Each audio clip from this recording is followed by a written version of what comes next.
Hello guys, आप सबका स्वागत है मेरी एक और वीडियो में। और आज की जो ये वीडियो होने वाली है, ये होने वाली है on one shot video on basic concepts of computers. आज की इस वीडियो में हम जो बेसिक कंसेप्ट्स ऑफ कंप्यूटर्स का सिलेबस है आपके जूनियर असिस्टेंट के एग्ज़ाम में, आज हम इसका पूरा सिलेबस जो है वो एक वीडियो में, वन शॉट वीडियो में जो है वो फिनिश करने वाले हैं। ये जो बेसिक कंसेप्ट्स ऑफ कंप्यूटर्स है, ये 20 मार्क्स कैरी करता है आपके जूनियर असिस्टेंट के सिलेबस में। That's why it's very important for us कि हम इसको अच्छे से पढ़ें। आपके सिलेबस में 6 टॉपिक्स मैंशनड हैं। Topic number 1 is fundamentals of computer sciences. Topic number 2 is hardware and software. Topic number 3 is input and output devices. Topic number 4 is operating system. Topic number 5 is MS Word, MS Excel, MS Access and PowerPoint presentation. And topic number 6 जो है that is email and internet. तो आज के इस one shot lecture में हम ये सारे टॉपिक्स वन बाय वन जो है वो कवर करने वाले हैं।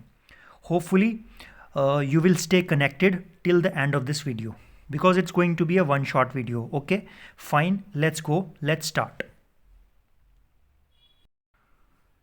तो गाइज चलिए शुरू करते हैं हमारा पहला चैप्टर जो है इंट्रोडक्शन टू कंप्यूटर।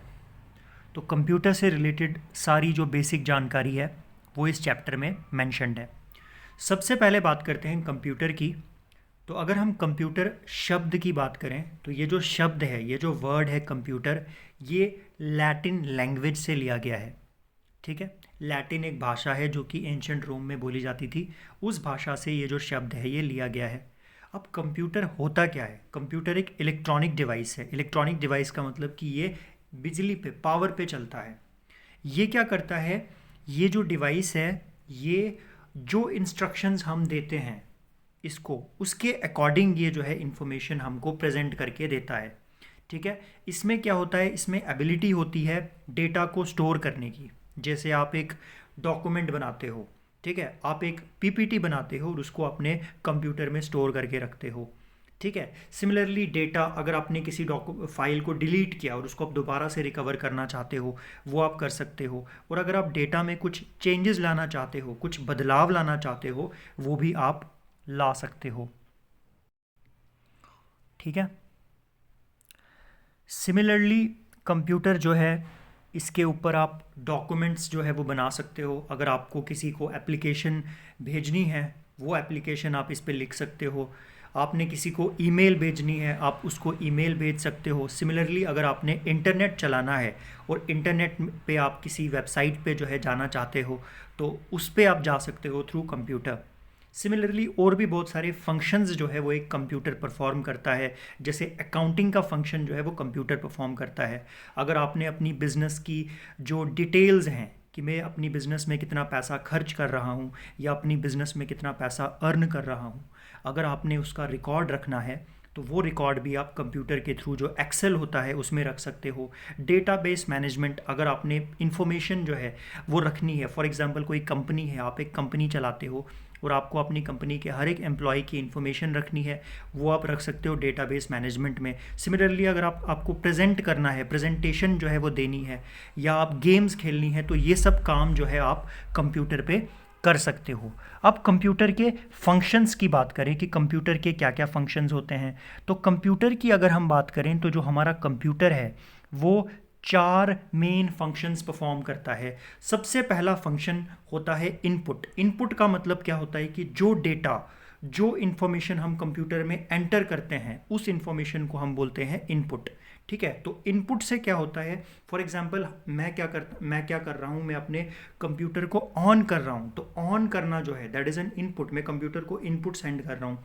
ठीक है, तो इनपुट में क्या होता है कि जो इंस्ट्रक्शंस हैं वो भेजे जाते हैं किसको? सेंट्रल प्रोसेसिंग यूनिट को। दूसरा जो फंक्शन कंप्यूटर परफॉर्म करता है वो होता है प्रोसेसिंग। प्रोसेसिंग में क्या होता है कि अब मेरी जो इन्फॉर्मेशन है, मेरा जो इनपुट है, उस इनपुट को जो है समझने का काम करता है सीपीयू। जो सीपीयू है इसको हम लोग ब्रेन ऑफ कंप्यूटर भी बोलते हैं। अब जो सीपीयू है, ये जो इनपुट है वो उसको उस इंफॉर्मेशन में कन्वर्ट करता है जिस इंफॉर्मेशन में मैं उसको समझ सकता हूँ। ठीक है, कोई भी काम हो सकता है, जैसे मैं कंप्यूटर पे जो है फॉर एग्जांपल कंप्यूटर को पे कोई कैलकुलेशन कर रहा हूँ। ठीक है, तो वो कैलकुलेशन का रिजल्ट जो है वो सीपीयू जो है मेरे को प्रोवाइड करेगा। सिमिलरली मैं कंपैरिजन कर सकता हूँ या कोई और डिसीजन मेकिंग जो है वो कंप्यूटर करेगा। आउटपुट क्या होता है कि फाइनली जो कंप्यूटर है वो इन्फॉर्मेशन को प्रोसेस करके जो है जो रिजल्ट है वो मुझे देगा।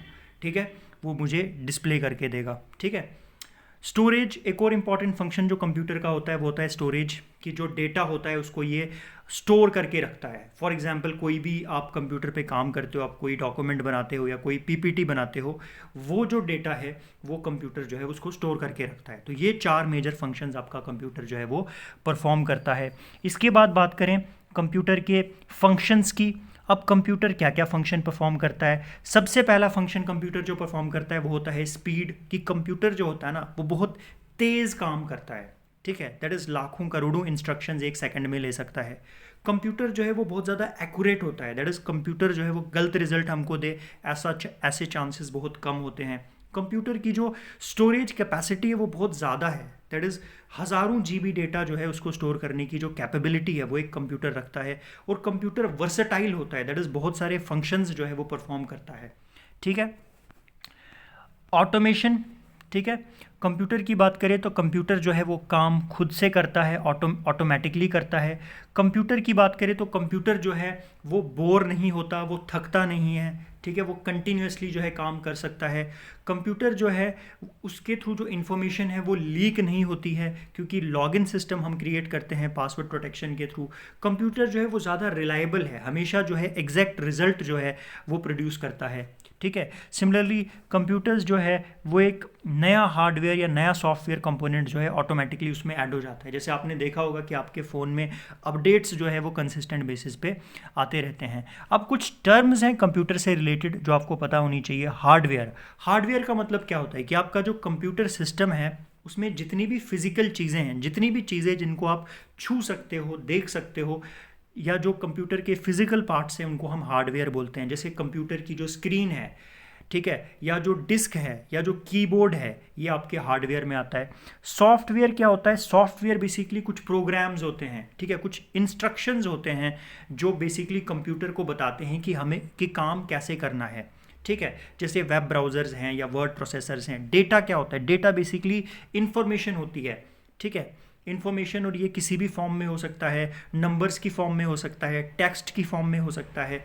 इन्फॉर्मेशन क्या होता है कि जब डेटा को प्रोसेस किया जाता है, जब डेटा में कुछ चेंजेस लाई जाती हैं, तो डेटा की प्रोसेसिंग के बाद जो इन्फॉर्मेशन हमारे पास आ जाती है, that is called as information. Instruction क्या होता है कि कंप्यूटर को जो है हम लोग जो कमांड देते हैं, ठीक है, कंप्यूटर की लैंग्वेज में, ठीक है, बेसिकली हम उसको इंस्ट्रक्ट करते हैं कि ये पर्टिकुलर काम तू कर। और प्रोग्राम क्या होता है? सेट ऑफ इंस्ट्रक्शंस जो कंप्यूटर को दिए जाते हैं ताकि कंप्यूटर जो है वो एक पर्टिकुलर फंक्शन जो है वो परफॉर्म कर सके। ओके, अब हम बात करने वाले हैं कंप्यूटर के इंट्रोडक्शन में कंप्यूटर के आर्किटेक्चर के बारे में, कि जो कंप्यूटर है उसका स्ट्रक्चर जो है वो कैसा होता है। ठीक है, तो कंप्यूटर आर्किटेक्चर जो है वो क्या होता है, ये हमको बताता है कि कंप्यूटर जो है वो फंक्शन जो है वो कैसे परफॉर्म करता है। ठीक है, तो बेसिकली ये एक ऐसा स्ट्रक्चर होता है कंप्यूटर के सिस्टम का जो हमको बताता है कि कंप्यूटर में जो कंपोनेंट्स होते हैं वो कैसे अरेंज्ड होते हैं। ठीक है, तो आज के टाइम पे कोई भी कंप्यूटर सिस्टम अगर कोई डिज़ाइन करता है तो वो यही ब्लूप्रिंट जो है इसको फॉलो करता है। सबसे पहला कंप्यूटर आर्किटेक्चर जो था वो इंट्रोड्यूस किया गया था 1970 में। अगर हम कंप्यूटर के आर्किटेक्चर को देखें तो कंप्यूटर के आर्किटेक्चर में सबसे पहली चीज़ आती है इनपुट यूनिट। इनपुट यूनिट मतलब जो कंप्यूटर को इंस्ट्रक्शंस देती है, जो इन्फॉर्मेशन हम सीपीयू को देते हैं। इनपुट यूनिट के बाद आता है secondary storage unit. Input unit के बाद आता है हमारा सीपीयू, सेंट्रल प्रोसेसिंग यूनिट, जो इंस्ट्रक्शंस यूज़र से जो इंस्ट्रक्शंस को रीड करता है। सेंट्रल प्रोसेसिंग यूनिट में हमारे फर्दर 3 पार्ट्स आते हैं: control unit, arithmetic logic unit, primary storage unit. ठीक है, एंड इसके अलावा सेकेंडरी स्टोरेज यूनिट भी आता है, and ultimately there is output unit. अब इन्फॉर्मेशन का फ्लो जो है वो कहाँ से होता है? वो इनपुट से आउटपुट की तरफ होता है थ्रू सीपीयू। अब कंप्यूटर के कंपोनेंट्स की बात करें तो कंप्यूटर के कितने कंपोनेंट्स हैं, तो एक जो कंप्यूटर होता है उसके 3 कंपोनेंट्स होते हैं। सबसे पहला जो कंपोनेंट होता है that is input output unit, दूसरा कंपोनेंट होता है सेंट्रल प्रोसेसिंग यूनिट, तीसरा कंपोनेंट होता है मेमोरी यूनिट। ठीक है, सिस्टम यूनिट क्या होता है, एक मेटल का या एक प्लास्टिक का आप समझ लो एक कवरिंग होती है जिसके अंदर कंप्यूटर के सारे पार्ट्स पाए जाते हैं। ठीक है, वो सारे पार्ट्स जो डेटा को प्रोसेस करते हैं। अब कंप्यूटर में सबसे पहला जो यूनिट आता है वो आता है input unit. Again input output आपसे सिलेबस में मैंशनड है कि इनपुट आउटपुट क्या होता है, तो यहीं पे आप कवर कर लो इसको। तो कंप्यूटर जो है, जो यूज़र है, जैसे मैं यूज़र हूँ तो मैं कंप्यूटर में जो इन्फॉर्मेशन फीड करूँगा वो इन्फॉर्मेशन फीड करूँगा इनपुट यूनिट के थ्रू। इनपुट यूनिट के थ्रू जो है मैं इन्फॉर्मेशन दूंगा कंप्यूटर के, मैं उसको बोलूँगा कि ये काम कर। ठीक है, तो वो डिवाइस जिसके थ्रू इन्फॉर्मेशन कंप्यूटर में पहुंचाई जाती है उस डिवाइस को हम बोलते हैं इनपुट यूनिट। फॉर एग्जांपल हमारा कीबोर्ड है जिसके थ्रू हम टाइपिंग करते हैं, या माउस है। तो इनपुट यूनिट जो है ये क्या फंक्शन परफॉर्म करता है, सबसे पहले ये क्या करता है, जो यूज़र है उससे इंस्ट्रक्शंस लेता है। ठीक है, और ये क्या करता है, ये जो यूज़र की इंस्ट्रक्शंस होती हैं उनको जो है एक ऐसे फॉर्मेट में ये कन्वर्ट करता है जिस फॉर्मेट में कंप्यूटर उसको रीड कर सकता है। ठीक है, उसके बाद ये क्या करता है, ये जो इंस्ट्रक्शंस होती हैं उनको एक एक्सेप्टेबल फॉर्मेट में कन्वर्ट करके ये उन इंस्ट्रक्शंस को कंप्यूटर सिस्टम तक पहुंचाता है, और उसके बाद जो कंप्यूटर सिस्टम है वो उन इंस्ट्रक्शंस पे एक्ट करता है। ठीक है, फिर आता है आउटपुट यूनिट। अब आउटपुट यूनिट क्या होता है, लेट्स टॉक अबाउट इट। तो आउटपुट यूनिट क्या करता है, अब प्रोसेसिंग जब होती है, ठीक है, अब यहाँ पे आउटपुट यूनिट से पहले सेंट्रल प्रोसेसिंग यूनिट समझते हैं बिकॉज दूसरे नंबर पे यही आता है। तो सीपीयू की बात करें तो सीपीयू में क्या होता है भाई, सीपीयू में क्या होता है, सीपीयू में क्या होता है, सीपीयू में एक रजिस्टर्स का एक सेट होता है, एक अरिथमेटिक लॉजिक यूनिट होता है, एक कंट्रोल यूनिट होता है। इन सब का मेन फंक्शन क्या होता है कि जो इंस्ट्रक्शंस हैं, ठीक है, जो इंस्ट्रक्शंस यूज़र से इन तक पहुँचे हैं उन इंस्ट्रक्शंस को इंटरप्रेट करना, उन इंस्ट्रक्शंस को अंडरस्टैंड करना, समझना। ठीक है, तो मेन फंक्शन क्या है सीपीयू का कि जो इंस्ट्रक्शंस हैं इनपुट डेटा का, ठीक है, उस इंस्ट्रक्शन को ये क्या करता है, ये मेन मेमोरी से, ठीक है, मेन मेमोरी से रजिस्टर्स में जो है उसको ट्रांसफ़र करती है, इंटरनल मेमोरी में ट्रांसफ़र करती है। ठीक है, सीपीयू क्या करता है, सीपीयू जो है एक सीक्वेंस में जो है इंस्ट्रक्शंस को परफॉर्म करता है। जब ज़रूरी होती है तो सीपीयू क्या करता है, आउटपुट डेटा जो है उसको रजिस्टर से मेन मेमोरी में जो है वो ट्रांसफ़र करता है। ठीक है, सेंट्रल प्रोसेसिंग यूनिट की बात करें तो इसको ब्रेन ऑफ कंप्यूटर भी बोलते हैं। ठीक है, ब्रेन ऑफ कंप्यूटर भी बोलते हैं। सीपीयू जो है एक सिंगल इंटीग्रेटेड सर्किट की फॉर्म में होता है और इसको माइक्रो प्रोसेसर भी बोला जाता है। तो जितनी भी डिवाइसेस होती हैं, चाहे वो इंटरनल डिवाइसेस हों, चाहे वो डिवाइसेस कंप्यूटर के अंदर की डिवाइसेस हों, या वो डिवाइसेस कंप्यूटर के बाहर की डिवाइसेस हों, वो सब डिवाइसेस को कंट्रोल करता है सीपीयू, और ये अरिथमेटिक ऑपरेशंस भी परफॉर्म करता है और लॉजिक ऑपरेशंस भी परफॉर्म करता है। अब अरिथमेटिक ये क्या होते हैं, लेट्स टॉक अबाउट देम। पहले बात करते हैं अरिथमेटिक लॉजिक यूनिट की।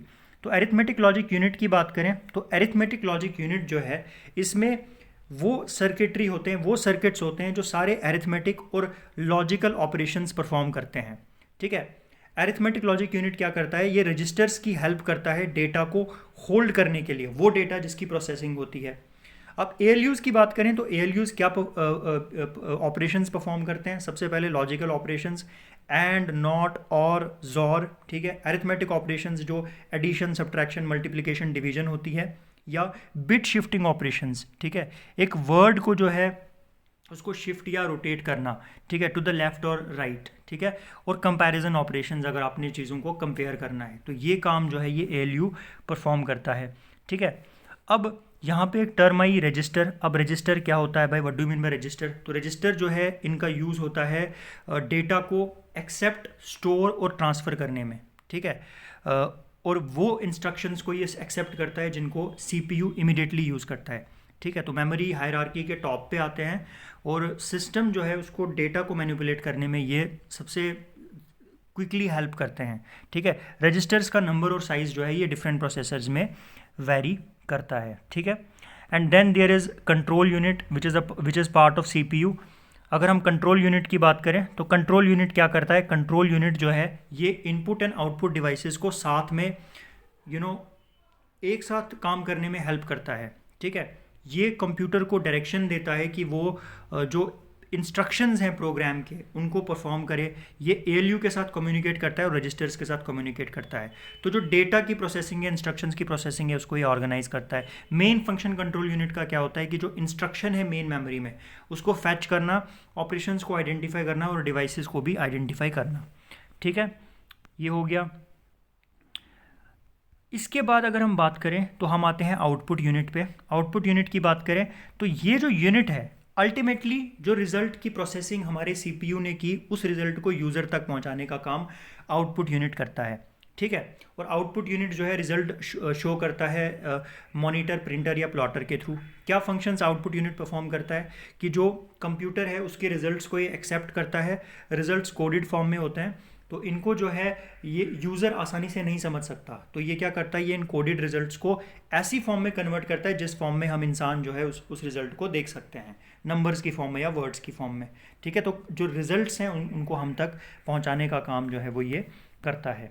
ठीक है, इसके बाद अगर हम बात करें, अब माइक्रो प्रोसेसर, यहाँ पे एक और वर्ड है कि माइक्रो प्रोसेसर क्या होता है। तो micro processor is nothing but एक कंप्यूटर सिस्टम का एक इम्पॉर्टेंट एलिमेंट होता है जिसको कभी कभी चिप भी बोलते हैं।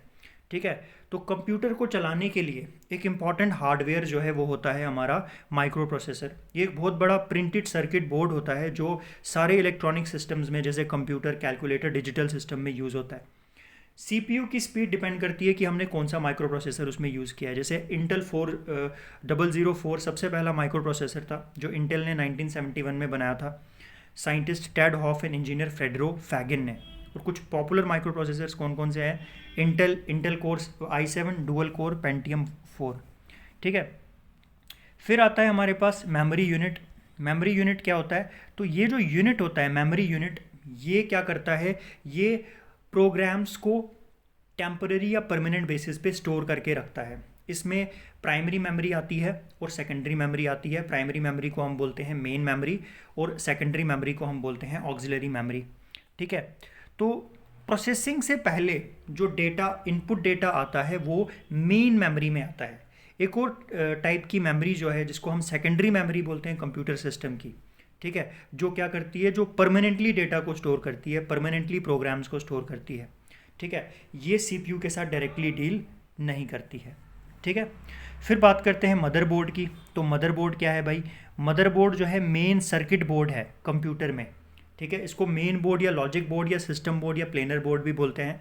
जितनी भी इलेक्ट्रॉनिक डिवाइसेस एंड सर्किट्स हैं कंप्यूटर सिस्टम में वो इसके साथ अटैच्ड होते हैं। जैसे सीपीयू है, रोम है, रैम है, एक्सपेंशन स्लॉट्स हैं, पीसीआई स्लॉट्स हैं, यूएसबी पोर्ट्स हैं। सिमिलरली जो hard drive, DVD drive, keyboard and mouse के जो कंट्रोलर्स होते हैं वो भी इसके साथ अटैच्ड होते हैं।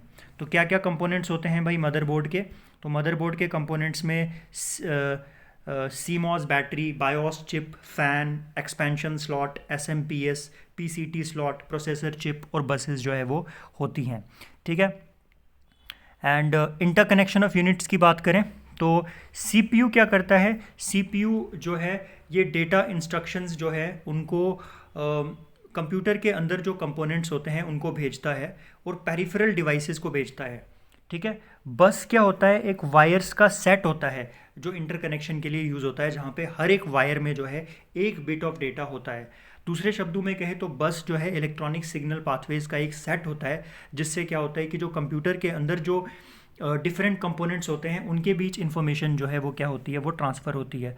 तो कंप्यूटर बस जो है उसको हम दो टाइप्स में बांट सकते हैं। इंटरनल बस क्या करती है, जो ये मदरबोर्ड के अंदर जो कंपोनेंट्स होती है उनको कनेक्ट करती है, इसको सिस्टम बस भी बोलते हैं। इंटरनल बस में कौन कौन सी बसेज आती है, ठीक है, मेमोरी को एक्सेस करने के लिए जो कमांड चाहिए या आईओ डिवाइसेस जिसको कंट्रोल करती है कंट्रोल बस।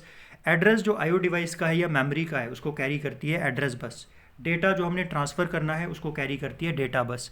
एक्सटर्नल बस क्या करती है, एक्सटर्नल डिवाइसेस को कनेक्ट करती है, जैसे पेरिफेरल्स है, एक्सपेंशन स्लॉट्स है, आईओ पोर्ट्स है और ड्राइव कनेक्शंस हैं रेस्ट ऑफ कंप्यूटर के से। इसको एक्सपेंशन बस भी बोलते हैं। अब हम यहाँ पे एक और टॉपिक अपना स्टार्ट करते हैं, वो है कंप्यूटर हार्डवेयर। आपके सिलेबस में introduction to computer, introduction computer का मेंशन्ड है, तो कंप्यूटर का इंट्रोडक्शन हमने ऑलमोस्ट पढ़ लिया। इसके बाद आपका दूसरा टॉपिक है इनपुट एंड आउटपुट डिवाइसेस, वो हम इसी में कवर करेंगे। और साथ में मेंशन्ड है हार्डवेयर एंड सॉफ्टवेयर। यहाँ पे हम हार्डवेयर की बात करते हैं, हार्डवेयर का टॉपिक यहाँ पे हम लोग स्टार्ट करते हैं। ठीक है, तो चलिए पढ़ते हैं, हार्डवेयर की बात करते हैं। तो हार्डवेयर का मतलब क्या होता है भाई, कंप्यूटर हार्डवेयर का मतलब क्या होता है? तो बेसिकली कंप्यूटर के वो पार्ट्स जिनको हम देख सकते हैं और छू सकते हैं उनको हम बोलते हैं कंप्यूटर हार्डवेयर। ठीक है, तो ये जो हार्डवेयर डिवाइसेस होती है इनके थ्रू जो कंप्यूटर है वो डेटा को आसानी से प्रोसेस कर सकता है, स्टोर कर सकता है और रिट्रीव कर सकता है। तो कंप्यूटर सिस्टम के लिए जो हार्डवेयर है वो बहुत ज़रूरी है। अब हार्डवेयर की बात करें तो हार्डवेयर में आती हैं, नंबर 1 जो चीज़ आती है वो आती है इनपुट डिवाइसेस। अब जो आपका सिलेबस है उसमें जो आपका टॉपिक नंबर 2 है, पहला टॉपिक है इंट्रोडक्शन टू कंप्यूटर, वो हमने पढ़ लिया। दूसरा टॉपिक है input devices and output devices. ये जो input devices and output devices है ये हार्डवेयर में ही आती हैं, तो इसी में हम इनको पढ़ेंगे। तो let's study about input device. Already हम अभी जस्ट कुछ टाइम पहले हमने इनपुट डिवाइसेस के बारे में पढ़ा था, इनपुट पढ़ा था हमने। तो इनपुट डिवाइस क्या होता है कि एक इलेक्ट्रोमैकेनिकल डिवाइस होता है जिससे क्या होता है कि जो यूज़र है वो डेटा जो है वो एंटर करता है कंप्यूटर में। ठीक है, और जो कंप्यूटर है उसके अंदर जो सीपीयू होता है वो क्या करता है, वो उस डेटा को एनालाइज करता है, उसको स्टडी करता है, उसको स्टोर करता है, और उसके बाद जो है वो डेटा जो है वो रिजल्ट शो करता है कंप्यूटर की फॉर्म में। ठीक है, अब डेटा जो है वो कहाँ एंटर किया जाता है, कहाँ एंटर होता है, ये इंपॉर्टेंट है। डेटा एंटर होता है मेन मेमोरी में इनपुट डिवाइसेस के थ्रू। ठीक है, तो इनपुट डिवाइसेस और ये क्या करते हैं, ये यूज़र से इंस्ट्रक्शंस एक्सेप्ट करते हैं और एक्सेप्टेड इंस्ट्रक्शंस को मशीन लैंग्वेज में कन्वर्ट करते हैं इनपुट डिवाइसेस। और अब आपको पता होना चाहिए कुछ इनपुट डिवाइसेस के बारे में, एग्जांपल्स इनपुट डिवाइसेस की।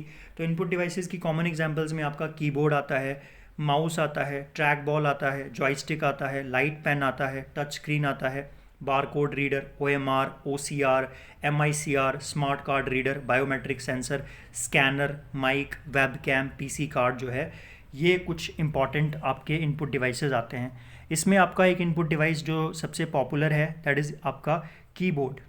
ठीक है, कीबोर्ड की बात करें तो सबसे कॉमन जो इनपुट डिवाइस है दैट इज़ कीबोर्ड। ठीक है, कीबोर्ड के थ्रू हम क्या कर सकते हैं, हम अपनी टेक्स्ट को टाइप कर सकते हैं। ठीक है, और कमांड दे सकते हैं हम लोग कंप्यूटर को। तो कीबोर्ड का जो लेआउट है वो टाइपराइटर से, रेगुलर टाइपराइटर से लिया गया था और इसमें कुछ एडिशनल कीज़ ऐड की गई थी। कीबोर्ड जो है इसके थ्रू जो कंप्यूटर सिस्टम है उसमें डेटा या इन्फॉर्मेशन को जो है एंटर किया जाता है, जो कि नंबर्स की फॉर्म में हो सकती है या लेटर्स की फॉर्म में हो सकती है। ठीक है, जब की हम प्रेस करते हैं तो कीबोर्ड जो है वो कीबोर्ड कंट्रोलर के साथ और कीबोर्ड बफर के साथ इंटरेक्ट करता है। कीबोर्ड कंट्रोलर क्या करता है, ये जो की हमने प्रेस की है उसका जो कोड है उसको स्टोर करता है कीबोर्ड बफर में। डिफरेंट टाइप के कीबोर्ड्स होते हैं, QWERTY, DWORAC and AZERTY। And keyboard में आप देख सकते हो 3 टाइप की कीज़ होती हैं। अल्फ़ा न्यूमेरिक कीज़, ठीक है, जिसमें नंबर्स एंड लेटर्स आते हैं। कर्सर कंट्रोल कीज़, कर्सर को आप कंट्रोल कर सकते हो। एंड न्यूमेरिक कीपैड, ठीक है, जिसमें आपके नंबर्स आते हैं। और फंक्शन कीज़, ठीक है, जो भी आप फंक्शंस यहाँ पे परफॉर्म कर सकते हो। अब कंप्यूटर हार्डवेयर की बात करें तो यहाँ पे जो कीज़ हैं उसमें आपकी अल्फ़ा न्यूमेरिक कीज़ आती हैं। ठीक है, जो अल्फ़ाबेट कीज़ हैं A to Z and number keys. Numeric keys जो कि कीबोर्ड के राइट हैंड साइड पे हैं, जिसमें डिजिट्स और मैथमेटिकल ऑपरेटर्स होते हैं। फंक्शन कीज़ क्या होते हैं कि जिसके थ्रू आप एक पर्टिकुलर फंक्शन परफॉर्म कर सकते हो, जैसे अपनी फाइल को सेव करना है या कॉपी करना है, कट पेस्ट करना है, वो कर सकते हो। उसके बाद आपकी कर्सर कंट्रोल कीज़ आती हैं जिससे आप जो डायरेक्शन है ऊपर आपको PDF में या वर्ड में जो है ऊपर जाना है, नीचे जाना है, वो आप जा सकते हो। ठीक है, सो ये चीज़ें आ गई। होम जो है, कर्सर जो है लाइन के बिगिनिंग में पहुंचता है। एंड जो है, कर्सर लाइन के एंड में पहुंचता है। पेज अप जो है, आप पेज के एक पेज ऊपर जाते हो, पेज डाउन आप एक पेज जो है वो नीचे जाते हो। बाकी कीज़ में आपकी कंट्रोल की आती है जो कि एक स्पेशल ऑपरेशन परफॉर्म करती है, कट पेस्ट एंड जो भी है। एंटर की जो है, अगर आपको एक नई एंट्री को फिनिश करना है या नई एंट्री करनी है डॉक्यूमेंट में, ये आप पढ़ोगे। शिफ्ट की, ठीक है, बहुत सारे सिंबल्स को प्रिंट करने के लिए हम यूज़ करते हैं। एस्केप की ऑपरेशन अगर आपने कैंसिल करना है तो आप इसके थ्रू कर सकते हो। देन बैक स्पेस की जो है, किसी चीज़ को आपने मिटा देना है तो आप यूज़ कर सकते हो। डिलीट की, कंप्यूटर की मेमोरी से इंफॉर्मेशन को ख़त्म कर देना है तो आप यूज़ कर सकते हो। कैप लॉक की, अगर आपको कैपिटल लेटर्स में टाइप करना है तो आप इस की का यूज़ कर सकते हो। नम लॉक की जो है, अगर आपको नंबर्स को जो है डिसेबल कर देना है तो आप इसका यूज़ कर सकते हो। विंडोज़ की, अगर आपने स्टार्ट करना है कंप्यूटर को, स्टार्ट मेन्यू पे पहुंचना है, तो विंडोज़ की आप यूज़ करोगे। स्पेस बार की अगर आपने दो वर्ड्स के बीच में स्पेस लगानी है। टैब की जो है कर्सर को अगर आपने राइट पे ले जाना है तो आप इसको ले सकते हो। ठीक है भाई, ओके। फिर आपकी पॉइंटिंग डिवाइसेस आती हैं। तो इनपुट डिवाइसेस में पॉइंटिंग डिवाइसेस आती हैं। तो पॉइंटिंग डिवाइसेस से क्या होता है कि हम मॉनिटर के ऊपर जो एक लोकेशन है उस पर हम पॉइंट कर सकते हैं। ठीक है। और पॉइंटिंग डिवाइसेस में हमारे पास कौन कौन सी डिवाइसेस आती हैं? हमारा माउस आता है, ट्रैक बॉल आता है, जॉयस्टिक आता है, लाइट पेन आता है, टच स्क्रीन आता है। माउस की बात करें तो सबसे पॉपुलर जो डिवाइस है वो माउस ही है हमारी। तो माउस क्या एक छोटी सी डिवाइस है जिसको हम अपने हाथ में रखते हैं, जिसमें दो बटन्स होते हैं इसके अपर साइड पे, और एक छोटा सा व्हील होता है इन बटन्स के बीच में। तो ये एक डिवाइस है जिसके थ्रू हम क्या कर सकते हैं, हम अपने जो स्क्रीन है उसके ऊपर पॉइंट कर सकते हैं। ठीक है। तो ये हमारा एक इनपुट डिवाइस में आ जाता है माउस। ठीक है। और माउस जो है इसके थ्रू हम कर्सर की जो पोजीशन है वो रिप्रेजेंट कर सकते हैं स्क्रीन पे। ठीक है। माउस डिफरेंट टाइप का होता है। वायरलेस माउस, ठीक है, जहाँ पे वायर कनेक्टेड नहीं होती आपके पीसी के साथ। मैकेनिकल माउस वायर कनेक्टेड होती है, ऑप्टिकल माउस। ठीक है। माउस के क्या एक्शंस होते हैं भाई? माउस के एक्शंस भाई, लेफ़्ट क्लिक, ठीक है, जो आइटम को स्क्रीन पे सिलेक्ट करता है। डबल क्लिक करोगे तो डॉक्यूमेंट ओपन होगा। राइट क्लिक करोगे तो कमांड्स जो है उसको ये डिस्प्ले करेगा। और ड्रैग एंड ड्रॉप करोगे तो आइटम जो है वो मूव करेगी। ठीक है। देन आपका ट्रैक बॉल आता है। ट्रैक बॉल क्या है भाई? ट्रैक बॉल एक और पॉइंटिंग डिवाइस है जो माउस के अल्टरनेटिव के तौर पे यूज़ किया जाता है। ठीक है।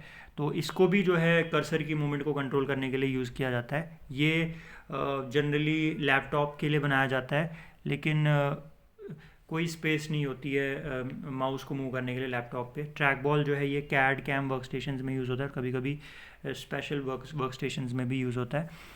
देन जॉयस्टिक की बात करें तो जॉयस्टिक जो है ये एक डिवाइस है जो डिफरेंट डायरेक्शंस में मूव करता है और कर्सर की मूवमेंट को कंट्रोल करता है। Flight stimulators CAD cam system में जो है ये यूज़ होता है। ठीक है। उसके बाद लाइट पेन होता है। ठीक है। तो इससे आप क्या कर सकते हो, आप अगर आपने ड्राइंग्स एंड ग्राफिक्स बनानी है तो वो आप यहाँ पे बना सकते हो। उसके बाद टच स्क्रीन है। ठीक है। तो टच स्क्रीन जैसे आपका फ़ोन है, सिंपल सी बात है भैया। आप क्या करते हो कि आप जैसे ही अपने स्क्रीन को टच करते हो तो इनपुट जो है वो मिल जाता है। ठीक है। That is touch screen. जो हमारे स्मार्टफोन्स हैं या जो हमारा टैब्स हैं वो इस इनपुट को ऐसे रिसीव करते हैं। देन बार कोड रिसीवर होता है, इनपुट डिवाइस, जो प्रिंटेड बार कोड्स को जो है वो क्या करती है, वो रीड करती है। फॉर एग्जांपल आप कभी शॉपिंग करने गए होंगे वी मार्ट वगैरह में, तो वो जब आप कोई चीज़ खरीदते हो तो उसके ऊपर जो बार कोड लगा होता है उसको वो स्कैन करते हैं। ठीक है। तो वो भी एक इनपुट डिवाइस की एग्जाम्पल है। OMR, ठीक है। तो OMR भी एक इनपुट डिवाइस है जिसके थ्रू जो मार्क्ड रिस्पॉन्सेज होते हैं आपके पेपर के ऊपर, ठीक है, उनको जो है ट्रैक किया जाता है। उसके बाद ऑप्टिकल कैरेक्टर रिकॉग्निशन क्या होता है भाई? एक प्रिंटेड पेज को स्कैन जो है वो इसके थ्रू किया जाता है। ठीक है। सिमिलरली मैग्नेटिक इंक कैरेक्टर जो है ये भी क्या करता है कि कैरेक्टर्स को रीड करता है। ठीक है। सो विद दिस आपके ऑलमोस्ट सारे ही इनपुट डिवाइसेस है। देखो डिटेल में इनको पढ़ने की ज़रूरत नहीं है, बिकॉज ये उतना डिटेल में आपसे नहीं पूछते हैं। सिंपल सी बात है, आपको बस याद होना चाहिए इनपुट डिवाइसेस के नाम क्या हैं और आउटपुट के क्या हैं। स्मार्ट कार्ड रीडर, ठीक है, स्मार्ट कार्ड का जो माइक्रो प्रोसेसर होता है उसको रीड करने में हेल्प करता है। बायोमेट्रिक सेंसर, मतलब इसके थ्रू क्या होता है कि आपके फिंगरप्रिंट को आइडेंटिफाई किया जाता है। आजकल अटेंडेंस वगैरह में यूज़ होता है। स्कैनर क्या होता है भाई कि जो डेटा है, इमेज है पेपर में, उसको डिजिटल फॉर्म में जो है वो कन्वर्ट किया जाता है। ठीक है। सिमिलरली माइक्रोफोन जो है, माइक है, वो भी एक इनपुट डिवाइस है। ठीक है, जो साउंड को रिसीव करती है, साउंड को कंप्यूटर फॉर्मेट में जो है कन्वर्ट करती है। एंड वेब कैमरा, जिससे आप ऑनलाइन जो है you can live stream on web cam. PC card जो है ये भी आप यूज़ कर सकते हो। तो ये आपकी आ जाती हैं सारी आपकी इनपुट डिवाइसेस। ठीक है। अब इनपुट डिवाइसेस में मेन चीज़ है कि आपको मेन इनपुट डिवाइसेस के नाम जो है वो पता होने चाहिए। अब हम बात करते हैं अबाउट आउटपुट डिवाइसेस। अब आउटपुट डिवाइसेस क्या है भाई?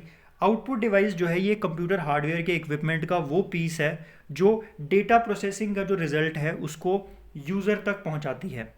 तो कुछ कॉमन आउटपुट डिवाइसेस जो यूज़ होती हैं उनमें आता है monitor, printer, plotter, speaker, headphones, projector. ठीक है।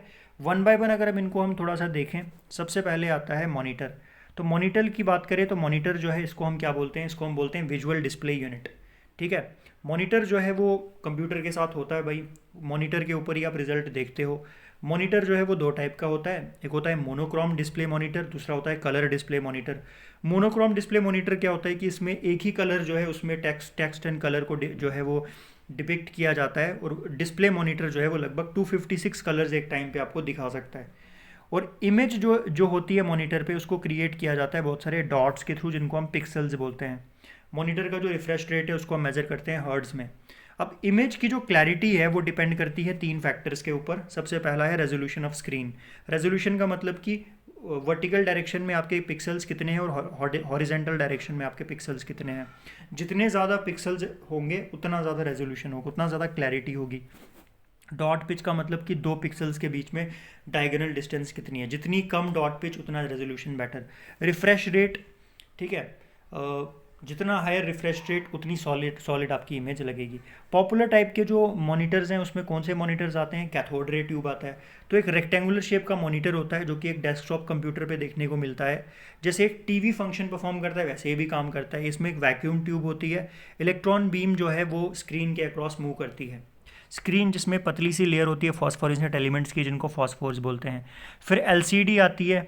तो एलसीडी स्क्रीन्स जो है ये लैपटॉप्स एंड नोटबुक पीसीज में यूज़ होती हैं। स्पेशल टाइप का लिक्विड जो है वो दो प्लेट्स के बीच में होता है। पतली सी फ्लैट और लाइट वेट स्क्रीन है जो बहुत सारे मोनोक्रोम पिक्सल्स की बनी होती है। फिर आती है लाइट इमिटिंग डायोड एलईडी। तो ये एक इलेक्ट्रॉनिक डिवाइस है जो लाइट इमिट करती है जब इसके थ्रू करंट पास करती है। एलईडीज़ जो है ये रेड लाइट प्रोड्यूस करती हैं, लेकिन आज के जो एलईडीज़ हैं वो रेड ग्रीन ब्लू तीनों लाइट्स जो है उनको प्रोड्यूस कर सकती हैं। फिर आपका थ्री डी मॉनिटर है। तो टेलीविज़न जो डेप्थ, मतलब जब आप इसको देखते हो तो आपको लगता है कि आप सच में जो है 3D इफेक्ट आपको दिखता है। 3D में जो आपने मूवीज़ देखी होंगी सो वैसा एक इफेक्ट यहाँ पे देखने को मिलता है। And then there is thin film translator, liquid, ये भी लिक्विड क्रिस्टल डिस्प्ले में ही आती है। फिर आपका प्रिंटर होता है भाई। अब प्रिंटर क्या होता है भाई, प्रिंटर जो है ये क्या करता है, कंप्यूटर का जो डेटा है उसको ये पेपर में लाता है, बेसिकली डिजिटल फॉर्म में उसको फिजिकल फॉर्म में कन्वर्ट करता है। डॉक्यूमेंट्स को कलर फॉर्म में भी प्रिंट किया जा सकता है, ब्लैक एंड वाइट में भी प्रिंट किया जा सकता है। प्रिंटर की जो क्वालिटी है वो डिपेंड करती है क्लैरिटी पे। प्रिंटर की जो स्पीड है उसको हम मेज़र करते हैं इन कैरेक्टर्स पर सेकंड, लाइंस पर मिनट या पेजेस पर मिनट। प्रिंटर की जो रेजोल्यूशन है ये बताता है कि प्रिंट की क्वालिटी कितनी अच्छी है। प्रिंटर्स दो टाइप के होते हैं, इम्पैक्ट प्रिंटर्स, ठीक है, एक ऐसा प्रिंटर, ठीक है, ये क्या करता है, पेपर एंड रिबन को स्ट्राइक करता है एक कैरेक्टर बनाने के लिए, जैसे एक टाइप राइटर होता है, ठीक है। इम्पैक्ट प्रिंटर जो है एक कैरेक्टर को प्रिंट कर सकता है या पूरी लाइन को एक टाइम पे प्रिंट कर सकता है। पिन्स या हैमर्स के थ्रू जो है पेपर पे जो है इसको प्रेस किया जाता है, ठीक है। तो then there are different types of impact printers, dot matrix printer, daisy wheel printer, line printer. Dot matrix में क्या होता है कि जो कैरेक्टर्स हैं पिन्स के रोज़ के थ्रू बनाए जाते हैं। डेजी व्हील प्रिंटर कैरेक्टर्स जो है वो पैटल्स पे पूरी अच्छी तरीके से बनते हैं टाइपराइटर कीज़ की तरह। Then line printer and drum printer.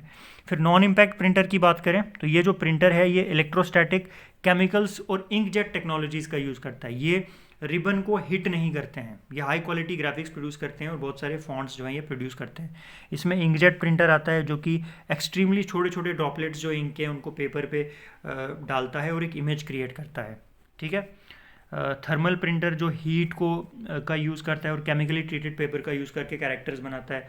Laser printer जो highest quality text and images देता है पर्सनल कंप्यूटर के लिए, डिफरेंट फॉन्ट्स में ये प्रिंट कर सकता है। इलेक्ट्रोमैग्नेटिक प्रिंटर, ठीक है, बहुत फास्ट प्रिंटर्स होते हैं और ये पेज प्रिंटर्स की कैटेगरी में आते हैं। सिमिलरली इलेक्ट्रोस्टैटिक प्रिंटर्स भी आते हैं। फिर प्लॉटर होता है भाई। प्लॉटर में क्या होता है यार, प्लॉटर में पेन, पेंसिल, मार्कर या बाकी राइटिंग टूल्स का यूज़ करके वेक्टर ग्राफिक्स बनाए जाते हैं, ठीक है। तो बड़ी ड्राइंग्स या बड़े इमेजेस अगर आपको प्रोड्यूस करने हैं, जैसे आपने कंस्ट्रक्शन प्लान्स बनाने हैं या मैकेनिकल ऑब्जेक्ट्स का कोई ब्लूप्रिंट बनाना है, तो आप इसका यूज़ कर सकते हो। देन स्पीकर है भाई, आउटपुट डिवाइस जो साउंड रिसीव करती है इलेक्ट्रिक करंट की फॉर्म में। साउंड कार्ड जो है इसमें होना चाहिए सीपीयू के साथ कनेक्टेड, जो साउंड जो है उसको जनरेट करेगा, ठीक है। देन आपके हेडफोन्स आते हैं, ठीक है, तो ये भी आपके आउटपुट की डिवाइसेस की कैटेगरी में आते हैं। और प्रोजेक्टर जो है जिससे इन्फॉर्मेशन की प्रोजेक्टर एक बड़ी स्क्रीन पे हम डिस्प्ले करते हैं, वो भी इसमें आती है। इसके अलावा कुछ होते हैं भाई डिवाइसेस जिनको इनपुट आउटपुट दोनों के तौर पे यूज़ किया जाता है, उनका नाम भी आप याद रखो। जैसे आपका मॉडेम होता है, नेटवर्क कार्ड होता है, टच स्क्रीन होता है, हेडसेट्स होते हैं, फैसिमाइल होते हैं, ऑडियो कार्ड्स होते हैं। Okay, so fine. So with this आपका जो इनपुट आउटपुट है वो यहाँ पे फिनिश हो जाता है। आपका जो टॉपिक नंबर 2 है वो फिनिश हो गया। और टॉपिक नंबर 3 भी हार्डवेयर सॉफ्टवेयर है, तो हार्डवेयर ही मतलब हार्डवेयर में ही आ जाता है, तो हार्डवेयर भी यहाँ पे फिनिश हो जाता है। ओके, अब हम बात करते हैं अपने लेक्चर नंबर 3 के टॉपिक नंबर 2 पे, दैट इज़ सॉफ्टवेयर। हार्डवेयर पढ़ लिया, अब सॉफ्टवेयर पढ़ते हैं। तो सॉफ्टवेयर क्या होता है भाई, सबसे पहले बात करते हैं। तो देखो बहुत सारे कंप्यूटर प्रोग्राम्स का एक कलेक्शन होता है, ठीक है, जो क्या करता है, जो कंप्यूटर को इंस्ट्रक्शन देता है कि क्या करना चाहिए और कैसे करना चाहिए। ठीक है, तो यूज़र और कंप्यूटर सॉफ्टवेयर जो है, हार्डवेयर जो है, उसके बीच में इंटरफेस होता है सॉफ्टवेयर, मतलब उनके बीच में जो काम है वो करवाता है सॉफ्टवेयर। ठीक है, हार्डवेयर के जो कंपोनेंट्स होते हैं ना, उनको कंट्रोल करता है, उनको एक साथ जो है काम उनसे काम करवाता है आपका सॉफ्टवेयर। ठीक है, तो सॉफ्टवेयर की बात करें तो सॉफ्टवेयर जो है ये 2 टाइप का होता है, एक होता है सिस्टम सॉफ्टवेयर, एक होता है एप्लीकेशन सॉफ्टवेयर। अगर हम सिस्टम सॉफ्टवेयर की बात करें तो इसमें क्या होता है, इसमें वो प्रोग्राम्स आते हैं जो क्या करते हैं, जो कंप्यूटर के जो हार्डवेयर कंपोनेंट्स होते हैं उनको कंट्रोल करते हैं। ठीक है, उनको कंट्रोल का मतलब क्या होता है कि अगर वो काम कर रहा है तो बेसिकली वो कैसे काम करता है, वो उसको मतलब वो डिपेंड करता है सिस्टम सॉफ्टवेयर, मतलब उनसे काम करवाता है। बहुत सारे जो कंपोनेंट्स है कंप्यूटर के, उनसे साथ में काम करवाने का काम करता है सिस्टम सॉफ्टवेयर, मतलब जो कंप्यूटर को चलाता है। ठीक है, जैसे अब जब आप कंप्यूटर को ऑन करते हो तो कंप्यूटर को रिफ्रेश करते हो, वो काम जो है सिस्टम सॉफ्टवेयर का होता है। ठीक है, अब सिस्टम सॉफ्टवेयर क्या है, ये भी यूज़र और कंपोनेंट के कंप्यूटर्स के बीच में इंटरफेस की तरह एक्ट करता है। अब फंक्शंस की बेसिस पे जो सिस्टम सॉफ्टवेयर है वो डिफरेंट टाइप का होता है। ठीक है, सबसे पहले आता है आपका ऑपरेटिंग सिस्टम। अब यहाँ पे एक इंपॉर्टेंट चीज़ बताना चाहता हूँ कि एक सेपरेट टॉपिक दिया हुआ है आपका lecture number 4 which is on operating system, तो ऑपरेटिंग सिस्टम आपका यहीं से कवर हो जाएगा।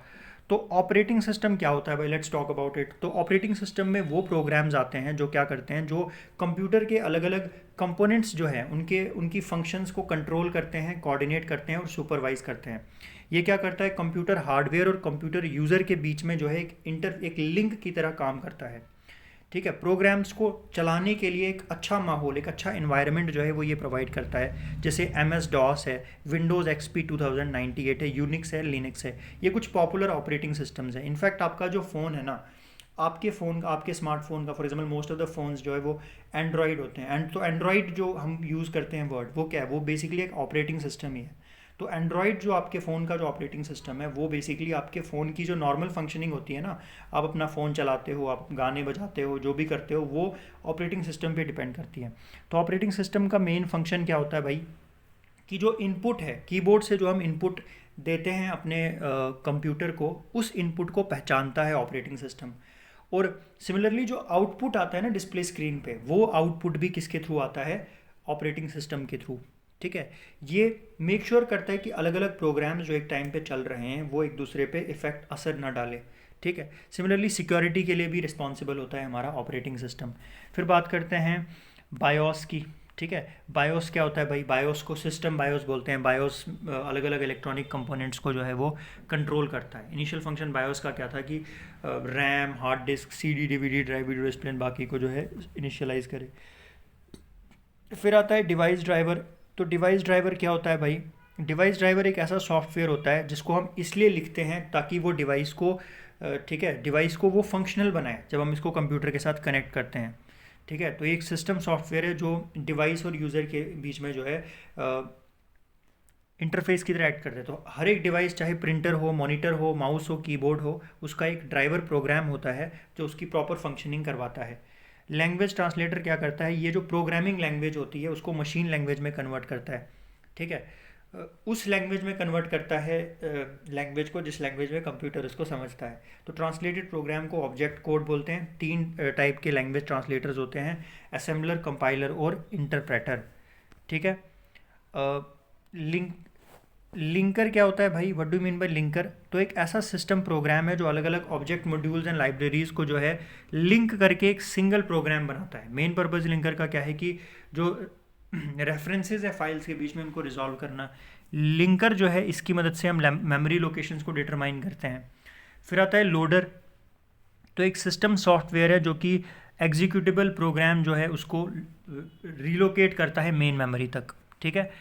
फिर आता है दूसरे टाइप का सॉफ्टवेयर जो है आपका एप्लीकेशन सॉफ्टवेयर। अब एप्लीकेशन सॉफ्टवेयर क्या होता है? अब एप्लीकेशन सॉफ्टवेयर जो है उसको डिज़ाइन इसलिए किया जाता है ताकि वो एक पर्टिकुलर काम फंक्शन जो है उसको परफॉर्म कर सके। तो बेसिकली क्या होता है, इसमें वो इंस्ट्रक्शंस होते हैं जो कि एक पर्टिकुलर काम के लिए बनाए जाते हैं, ठीक है। एप्लीकेशन सॉफ्टवेयर को एंड यूज़र प्रोग्राम्स भी बोला जाता है। ये जो एक्चुअल काम होता है हमारा यूज़र का वो करता है एप्लीकेशन सॉफ्टवेयर। दो टाइप के एप्लीकेशन सॉफ्टवेयर होते हैं, एक होता है जनरल पर्पस सॉफ्टवेयर, ठीक है। वो सॉफ्टवेयर जो किसी एक जनरल काम के लिए हम यूज़ करते हैं, ठीक है। फॉर एग्जांपल आपका वर्ड प्रोसेसिंग सॉफ्टवेयर हो गया, ठीक है। अगर आपको कोई डॉक्यूमेंट क्रिएट करनी है, ठीक है, आपको कोई डॉक्यूमेंट बनाना है, आपने किसी को एप्लीकेशन लिखनी है, ठीक है, या आपने कोई पीडीएफ फाइल बनानी है, तो आप वर्ड प्रोसेसिंग सॉफ्टवेयर का यूज़ करोगे। जैसे माइक्रोसॉफ्ट वर्ड है, वर्ड परफेक्ट है, एप्पल वर्क्स है, ठीक है। अगर आपको एक स्प्रेडशीट बनानी है, ठीक है, स्प्रेडशीट का मतलब अगर आपने लेट से एक सैलरी स्लिप बनानी है एम्प्लॉयज़ की, ठीक है, या बैलेंस शीट बनाना है आपने किसी कंपनी का, तो वो आप कर सकते हो through certain application softwares like Microsoft Excel, Corel, Quattro Pro, Lotus 123। Presentation software, अगर आपने प्रेजेंटेशन बनानी है, ठीक है, आप एक स्टूडेंट हो, आपका प्रोफेसर आपको बोल रहा है कि आपको प्रेजेंट करना है, आपको कोई लेक्चर है, लेट से कोई लेक्चर है ऑन एआई, आपको एआई पे प्रेजेंटेशन बनानी है, आपको एआई जो है वो बच्चों के सामने उसको प्रेजेंट करना है स्लाइड्स की फॉर्म में, तो उसके लिए भी सॉफ्टवेयर्स होते हैं जैसे माइक्रोसॉफ्ट पावर पॉइंट है, कॉरेल है, presentations, lotus freelance graphics, open office. Database management system, आपने क्या करना है कि आपने पूरे यूनिवर्सिटी जो है, लेट से कोई एक यूनिवर्सिटी है, वो चाहती है कि मैं सारे अपने जितने भी स्टूडेंट्स हमारी यूनिवर्सिटी में पढ़ते हैं उनकी एक डिटेल जो है उन सब का एक इन्फॉर्मेशन अपनी जगह एक जगह पे स्टोर करके रखूँ, तो वो डेटाबेस मैनेजमेंट सिस्टम का यूज़ करेंगे, ठीक है। जैसे they can use different apps like Microsoft Access, Corel, Paradox, MySQL, OpenOffice.org base, ठीक है। सिमिलरली आपका डेस्कटॉप पब्लिशिंग सॉफ्टवेयर हो सकता है, ठीक है। इसका यूज़ कौन करता है? इसका यूज़ ठीक है, इसका यूज़ ग्राफिक डिज़ाइनर्स करते हैं, ठीक है, विजुअल कम्युनिकेशंस बनाने के लिए, quark, express, Adobe page maker. तो जो ग्राफिक डिज़ाइनर्स, ग्राफिक डिज़ाइनिंग जो काम होता है वो इसके थ्रू हो सकता है, ठीक है। ग्राफिक सॉफ्टवेयर, अगर आपने इमेज एडिटिंग करनी है, फ़ोटो एडिटिंग करनी है, फ़ोटो एडिटर्स जो होते हैं आपके वो इसमें आते हैं, इस टाइप के सॉफ्टवेयर में आते हैं। मल्टीमीडिया सॉफ्टवेयर क्या होता है भाई? Multimedia software basically for example आपको मतलब जिसके ऊपर वीडियो जो है, आप वीडियो चलती है जैसे ऐप के ऊपर, जैसे यूट्यूब है, तो that is an example of multimedia software. Then there are special specific purpose software जो कि एक पर्टिकुलर काम फंक्शन परफॉर्म करने के लिए बनाए गए हैं, जैसे inventory management system and purchasing system, ठीक है। तो ये क्या करता है भाई कि कोई एक स्टोर होता है, जैसे आप विशाल मेगा मार्ट में जाते हो, तो विशाल मेगा मार्ट जो है उनके पास कितना स्टॉक बचा हुआ है, उनके पास कितनी चीज़ें हैं जो उन्होंने जो नहीं बिकी हुई हैं, उनका ट्रैक अगर एक किसी बिज़नेस को रखना है तो वो इसके थ्रू रख सकता है। सिमिलरली पेरोल मैनेजमेंट सिस्टम क्या होता है कि हर एक जितने भी एम्प्लॉयज़ आपकी कंपनी के हैं उनको उनको जो उनकी जो सैलरी है वो कितनी कब देनी है उनको, उसका अगर आपने रिकॉर्ड रखना है तो दैट इज़ वो आप पेरोल मैनेजमेंट सिस्टम के थ्रू करते हो। सिमिलरली होटल सेक्टर में जो है होटल मैनेजमेंट सिस्टम यूज़ होता है, जहाँ पे होटल से रिलेटेड सारा जो डिटेल है वो इसमें आता है। रिजर्वेशन सिस्टम जो है ये क्या करता है कि air travels, hotels, car rental, जैसे आप कोई भी बुकिंग वगैरह करते हो, जब भी ऑनलाइन बुकिंग होती है तो वो इसके थ्रू होती है। रिपोर्ट कार्ड जनरेटर क्या होता है भाई कि जो एग्जामिनेशन डिपार्टमेंट है वो स्टूडेंट्स का जो रिपोर्ट कार्ड होता है, रिजल्ट है, उसको बनाने में यूज़ करता है। अकाउंटिंग सॉफ्टवेयर जहाँ पे जितनी भी ट्रांजेक्शन्स एक कंपनी कर रही है, फाइनेंशियल ट्रांजेक्शन्स, उनका रिकॉर्ड रखा जाता है। बिलिंग सिस्टम भी एक सॉफ्टवेयर होता है जहाँ पे बिलिंग प्रोसेस परफॉर्म किया जाता है, ठीक है। तो ये आपके अलग अलग सॉफ्टवेयर्स की कुछ जनरल एग्जांपल्स हैं जो आपको पता होनी चाहिए, ठीक है। तो विद दिस हमारा 3 लेक्चर्स जो है वो फिनिश हो चुके हैं। हम लोग ऑलरेडी पढ़ चुके हैं अबाउट इंट्रोडक्शन ऑफ कंप्यूटर। हमने इनपुट एंड आउटपुट डिवाइसेस के बारे में पढ़ा। एंड थर्ड लेक्चर जो है हमने हार्डवेयर भी पढ़ा एंड सॉफ्टवेयर भी पढ़ा। अब सॉफ्टवेयर में हमने दो टाइप का सॉफ्टवेयर पढ़ा, एक पढ़ा हमने सिस्टम सॉफ्टवेयर, एक हमने पढ़ा एप्लीकेशन सॉफ्टवेयर। अब सिस्टम सॉफ्टवेयर में हमने बात की थी ऑपरेटिंग सिस्टम की। तो आपके सिलेबस में डिटेल में दिया गया है ऑपरेटिंग सिस्टम, तो दैट इज़ वाई हमें ऑपरेटिंग सिस्टम यहाँ पे पढ़ना पड़ेगा। तो क्या है भाई operating system? Let's talk about what operating system actually is. तो ऑपरेटिंग सिस्टम क्या है भाई? ऑपरेटिंग सिस्टम जो है एक प्रोग्राम है जो क्या है, जो एक इंटरफेस की तरह एक्ट करता है, जो एक लिंक की तरह एक्ट करता है यूज़र और कंप्यूटर हार्डवेयर के बीच में। तो इससे क्या होता है कि ये एक ऐसा सिस्टम है जिसकी मदद से जो यूज़र है वो कंप्यूटर के जो हार्डवेयर है उसको सही तरीके से यूज़ कर पाता है। ठीक है, तो ऑपरेटिंग सिस्टम क्या होता है कि ये बहुत सारे प्रोग्राम्स की एक कलेक्शन होती है जिससे कंप्यूटर की सारी फंक्शनिंग को कंट्रोल किया जाता है। ठीक है, किसी भी कंप्यूटर को अगर सही तरीके से फंक्शन करना है तो उसके लिए अच्छा ऑपरेटिंग सिस्टम जो है वो होना बहुत ज़रूरी है। ठीक है, अब क्या क्या फंक्शंस होते हैं भाई आपके ऑपरेटिंग सिस्टम के, चलिए बात करते हैं।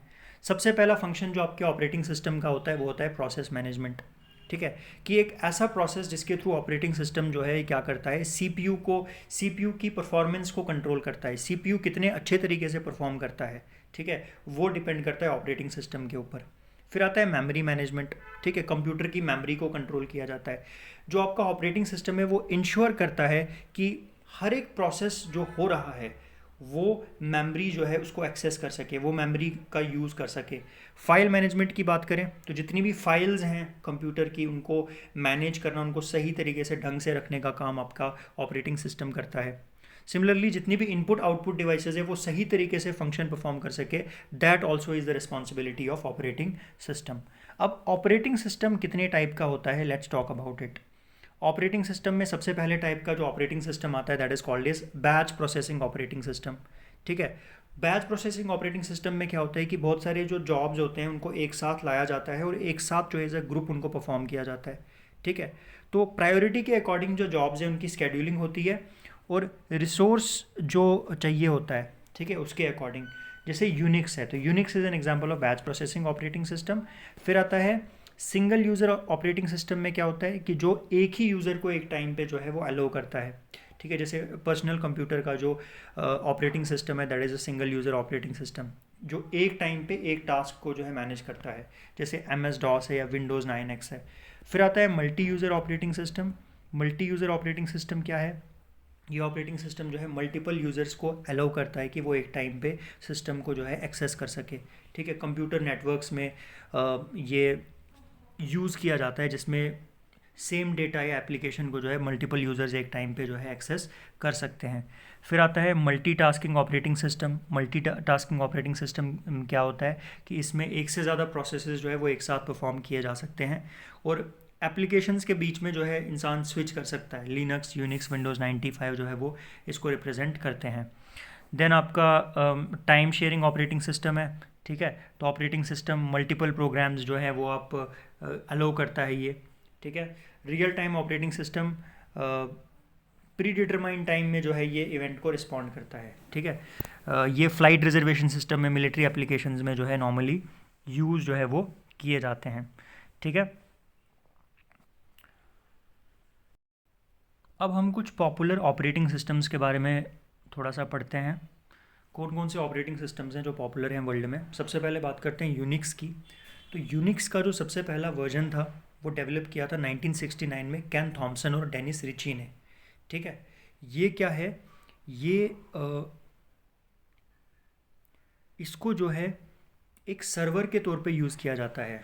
ठीक है, वर्क स्टेशन दैट इज, इस पर कोई काम नहीं होता है तो इसका वो इंसान जो इस सिस्टम को नहीं समझता है वो इसका यूज़ नहीं कर सकता। एप्पल मैकिनटॉश मैक ओएस जो है जनवरी 1984 में स्टीव जॉब्स ने इसको इंट्रोड्यूस किया था और स्टार्टिंग में इसका नाम था सिस्टम सॉफ्टवेयर और बाद में इसका नाम चेंज करके मैक ओएस रखा गया। फिर बात करते हैं लिनक्स की। तो लिनक्स, पहला लिनक्स कर्नल जो है वो सितंबर 1991 में लिनस टॉरवाल्ड्स ने जो है रिलीज़ किया। ये एक ओपन सोर्स सॉफ्टवेयर है, यूनिक्स के जैसा ही है ऑपरेशंस में और इसको समझना भी बहुत मुश्किल है। एंड देन अल्टीमेटली आपका माइक्रोसॉफ्ट विंडोज़ जो बहुत पॉपुलर है ऑपरेटिंग सिस्टम, जो GUI पे बेस्ड है, जिसको माइक्रोसॉफ्ट ने डेवलप किया था। माइक्रोसॉफ्ट जो है ग्राफिक यूज़र इंटरफेस है इसमें, दैट इज़ ये इसमें आप लेटर्स भी और आइकॉन्स भी देख सकते हो, ठीक है। इमेजेस का यूज़ भी होता है इसके इंटरफेस में। और विंडोज़ जो है ये नवंबर 1985 में जो है ये इंट्रोड्यूस किया गया था, क्योंकि ग्राफिक यूज़र इंटरफेस में जो इंटरेस्ट है लोगों का वो बहुत ज़्यादा बढ़ रहा था। Then there is mobile operating system, जो कि ये वो ऑपरेटिंग सिस्टम है जो ऑपरेट करता है स्मार्टफोन्स पे, टैबलेट्स पे और डिजिटल मोबाइल डिवाइसेस पे। तो ये आपके मोबाइल फ़ोन्स को कंट्रोल करता है, ठीक है। तो कुछ पॉपुलर जो आपके मोबाइल ऑपरेटिंग सिस्टम्स आते हैं, जैसे आपका फ़ोन है तो उसमें जो ऑपरेटिंग सिस्टम है दैट इज़ एंड्रॉयड। तो ये एक मोबाइल ऑपरेटिंग सिस्टम है जिसको गूगल ने डेवलप किया था, जो लिनक्स पे बेस्ड है, जो कि मेन पार्ट है ऑपरेटिंग सिस्टम का। टच स्क्रीन मोबाइल डिवाइसेस जैसे टैबलेट, स्मार्टफोन्स के लिए जो है इसका यूज़ किया जाता है। आज के टाइम पे मोस्ट कॉमनली मोबाइल फ़ोन्स में यूज़ किया जाता है। लेटेस्ट वर्जन जो एंड्रॉयड का है दैट इज़ पाई, जो 6 अगस्त 2018 को रिलीज़ किया गया था। सिम्बियन, अगेन सिम्बियन लिमिटेड ने ये डेवलप किया था और इसको बेचा था। Open source mobile operating system है जो स्मार्टफोन्स के लिए डिज़ाइन किया गया है। And similarly you have iOS, जो एप्पल ने जो है डेवलप किया था। एंड ब्लैकबेरी जो है इनका भी अपना एक मोबाइल ऑपरेटिंग सिस्टम जो है वो था। अब हम बात करने वाले हैं आपके लेक्चर नंबर 5 की, जो है on MS office. So basically 4 lectures mentioned है, MS word, MS excel, MS power point and MS access, and वो सब आपका माइक्रोसॉफ्ट ऑफिस में आता है। तो माइक्रोसॉफ्ट ऑफिस यहाँ पे हम लोग डिटेल में पढ़ेंगे। अगर हम माइक्रोसॉफ्ट ऑफिस की बात करें तो माइक्रोसॉफ्ट ऑफिस को माइक्रोसॉफ्ट ने 1988 में डेवलप किया था। इसमें बहुत सारे सॉफ्टवेयर्स आते हैं जिनका एक पर्टिकुलर काम होता है, ठीक है। तो स्टार्ट बटन से आप कोई भी MS ऑफिस का सॉफ्टवेयर जो है वो आप उसको एक्सेस कर सकते हो। तो कुछ मेजर जो सॉफ्टवेयर्स हैं इनके 5 पैकेजेस आते हैं MS ऑफिस के। MS word, word processing software, अगर आपको कोई भी टाइपिंग वगैरह करनी है, कोई भी वर्ड से रिलेटेड कुछ भी काम करना है तो वो आपके MS वर्ड में होगा। देन MS एक्सेल, आपका जो स्प्रेडशीट आपने बनानी है। फिर MS पावर पॉइंट, अगर आपने प्रेजेंटेशन बनानी है। MS access, database management and MS outlook, email client. यहाँ पे आपका मेन फोकस पहले 4 पे होगा जो आपके सिलेबस में मैंशनड है। पहले बात करते हैं MS वर्ड की। तो MS वर्ड क्या है भाई? तो MS वर्ड एक ऐसी एप्लीकेशन है जिसमें हम क्या कर सकते हैं, वर्ड्स को प्रोसेस कर सकते हैं। दैट इज़ वर्ड्स अगर आपने लिखना है कुछ तो वो आप MS वर्ड के थ्रू कर सकते हो, ठीक है। इसमें आप क्या कर सकते हो कि डॉक्यूमेंट्स की एडिटिंग कर सकते हो। अगर आपने कोई लेटर लिखा उसमें कोई चीज़ गलत है तो उसको आप एडिट कर सकते हो। फॉर्मेट कर सकते हो, दैट इज़ उसका स्टाइल आप चेंज कर सकते हो। और डॉक्यूमेंट्स जो है 45 KB से कम जो डॉक्यूमेंट्स हैं उनको प्रिंट भी कर सकते हो। कोई भी डॉक्यूमेंट आप बना सकते हो। आपने कोई पोस्टर बनाना है किसी प्रोग्राम के लिए, कोई रिपोर्ट बनानी है, कोई लेटर लिखना है, या कोई ब्रोकर बनाना है, वेब पेज, न्यूज़ लेटर जो है वो इसके थ्रू बना सकते हैं। वर्ड स्टार नोट पैड जो है वो विंडोज़ के लिए है, ठीक है। अब MS वर्ड की बात करें तो MS वर्ड जो है इसको स्टार्ट कैसे किया जाता है भाई? तो 2 तरीके हैं आपको MS वर्ड को स्टार्ट करने के। पहला तो है कि आप सिंपल स्टार्ट बटन पे क्लिक करो, फिर आप रन ऑप्शन पे क्लिक करो। रन डायलॉग बॉक्स जो है आपको स्क्रीन पे दिखेगा। अब आप विन वर्ड जो है टेक्स्ट बॉक्स पे टाइप करो और एंटर की जो है उसको प्रेस करो। फिर या तो दूसरा ऑप्शन है कि आप स्टार्ट बटन पे क्लिक करो, सारे प्रोग्राम्स आपको दिखेंगे, फिर माइक्रोसॉफ्ट ऑफिस आएगा, फिर माइक्रोसॉफ्ट ऑफिस वर्ड आएगा। तो इससे जो MS वर्ड है वो एक ब्लैंक डॉक्यूमेंट के साथ जो है वो ओपन होगा। बाय डिफ़ॉल्ट जो ब्लैंक डॉक्यूमेंट का नाम है ये पूछा जा सकता है, वो है document1 docx। तो docx जो है ये एक्सटेंशन है MS वर्ड फाइल की, ठीक है। अब माइक्रोसॉफ्ट वर्ड के जो कंपोनेंट्स है वो क्या होते हैं भाई?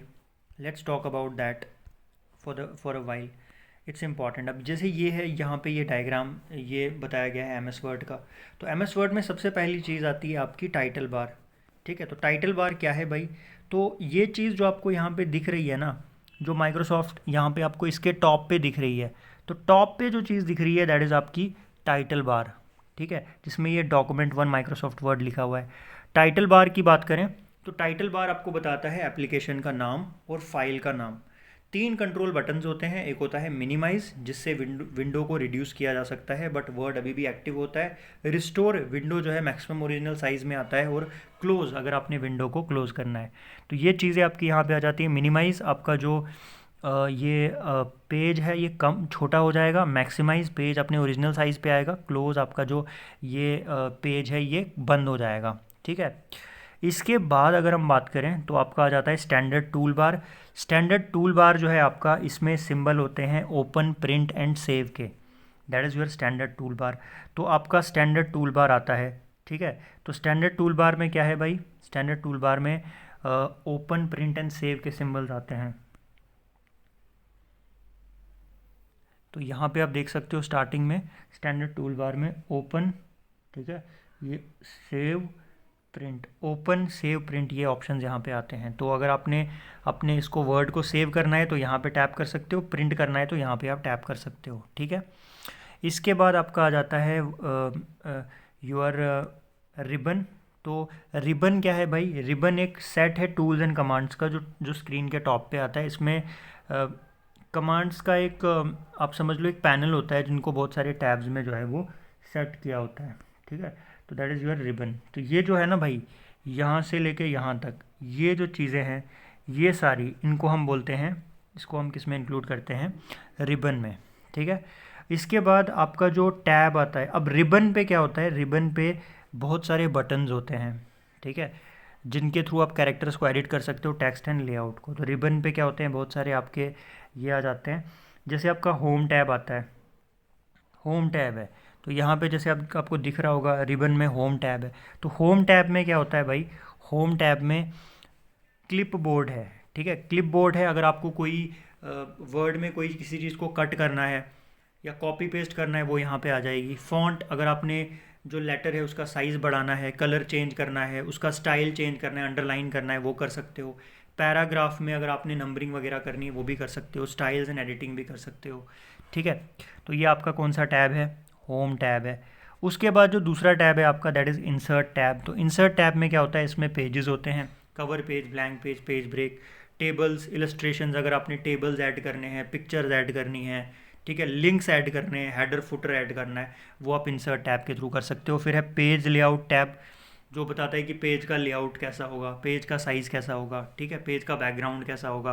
फिर रेफरेंस टैब, जिसमें आप टेबल ऑफ कंटेंट्स ऐड कर सकते हो अगर आपने पीडीएफ के स्टार्टिंग में।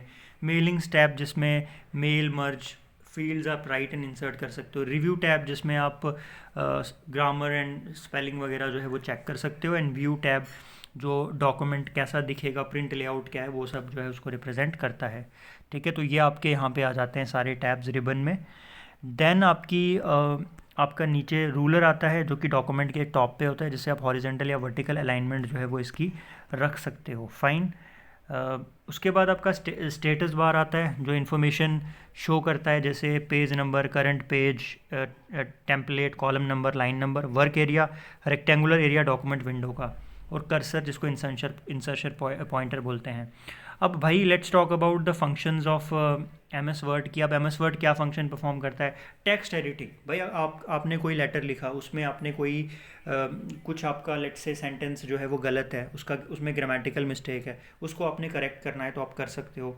फॉर्मेट, अगर आपको स्टाइल चेंज करना है, राइटिंग का स्टाइल जो है वो आपको मॉडिफाई करना है, वो भी कर सकते हो। इंडेंटेशन क्या होता है भाई, कि आप कितना डिस्टेंस जो है टेक्स्ट के बीच में होगा वो डिसाइड कर सकते हो। पेज की ओरिएंटेशन, पेज आपने हॉरिजेंटली रखना है, वर्टिकली रखना है, वो आप रख सकते हो, ठीक है। फाइंड एंड रिप्लेस, किसी टेक्स्ट को किसी दूसरे टेक्स्ट के साथ आप रिप्लेस कर सकते हो, ठीक है।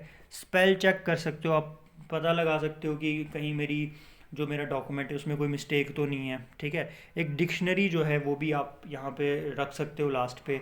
नंबरिंग भी आप कर सकते हो, ग्राफिक्स आप ऐड कर सकते हो, ठीक है, कुछ ऑब्जेक्ट्स आप इसमें ऐड कर सकते हो, डॉक्यूमेंट को सेव भी कर सकते हो। तो ये सारे फंक्शंस हैं जो आपके एम एस वर्ड के होते हैं, ठीक है भाई। अब सबसे इम्पॉर्टेंट चीज़ जो आपके क्वेश्चन में पूछा जाता है वो है आपकी शॉर्टकट कीज़। तो ये जो है ना, ये इंपॉर्टेंट है, आपको पता होना चाहिए कि अगर आपने एक नया डॉक्यूमेंट क्रिएट करना है तो सिंपल Ctrl+N शॉर्टकट की है। एग्जिस्टिंग डॉक्यूमेंट को ओपन करना है Ctrl+O और F12, Ctrl+S active document save हो जाएगा, Ctrl+A सारे कंटेंट्स पेज के सिलेक्ट हो जाएंगे, Ctrl+P एक्टिव डॉक्यूमेंट प्रिंट हो जाएगा, Ctrl+F2 फुल पेजेस जो है वो डिस्प्ले हो जाएंगे, F7 स्पेलिंग जो एक्टिव डॉक्यूमेंट में चेक हो जाएगी, Ctrl+X सेलेक्टेड टेक्स्ट कट हो जाएगा, क्लिप बोर्ड पर आ जाएगा, Ctrl+C कॉपी हो जाएगा, Ctrl+V क्लिपबोर्ड कंटेंट्स जो इंसर्शन पॉइंट पे इंसर्ट हो जाएंगे, control plus shift plus C, formatting जो सिलेक्टेड टेक्स्ट की वो हो जाएगी, control plus Z, commands reverse हो जाएंगी, control plus Y, undo button का एक्शन रिवर्स हो जाएगा, F1 हेल्प प्रोवाइड करता है एमएस वर्ड में काम करने के लिए, control plus F find and replace, control plus K link को इंसर्ट करता है, कंट्रोल प्लस डिल कर्सर के राइट में जो वर्ड है उसको डिलीट करता है, कंट्रोल प्लस बैक स्पेस जो लेफ्ट ऑफ कर्सर में जो वर्ड है उसको डिलीट करता है, alt plus shift plus D current date को जो है इसमें इंसर्ट करता है। फॉर्मेटिंग टूल बार में भी कुछ यहाँ पे कीज़ हैं, control plus shift plus S style apply करता है, control plus shift plus F font change करता है, control plus shift plus P font का साइज चेंज करता है, control plus be selected text को बोल्ड बनाता है, कंट्रोल प्लस आई इटैलिक बनाता है, यू अंडरलाइन, एल पैराग्राफ को लेफ्ट इंडेंट पे जो है अलाइन करता है, ई पैराग्राफ को इंडेंट्स के बीच में सेंटर करता है। ठीक है, तो ये हो गए भाई काम। ठीक है, सो with this your Microsoft word is finished. Okay, तो लेक्चर 5 का पहला टॉपिक हो चुका है फिनिश।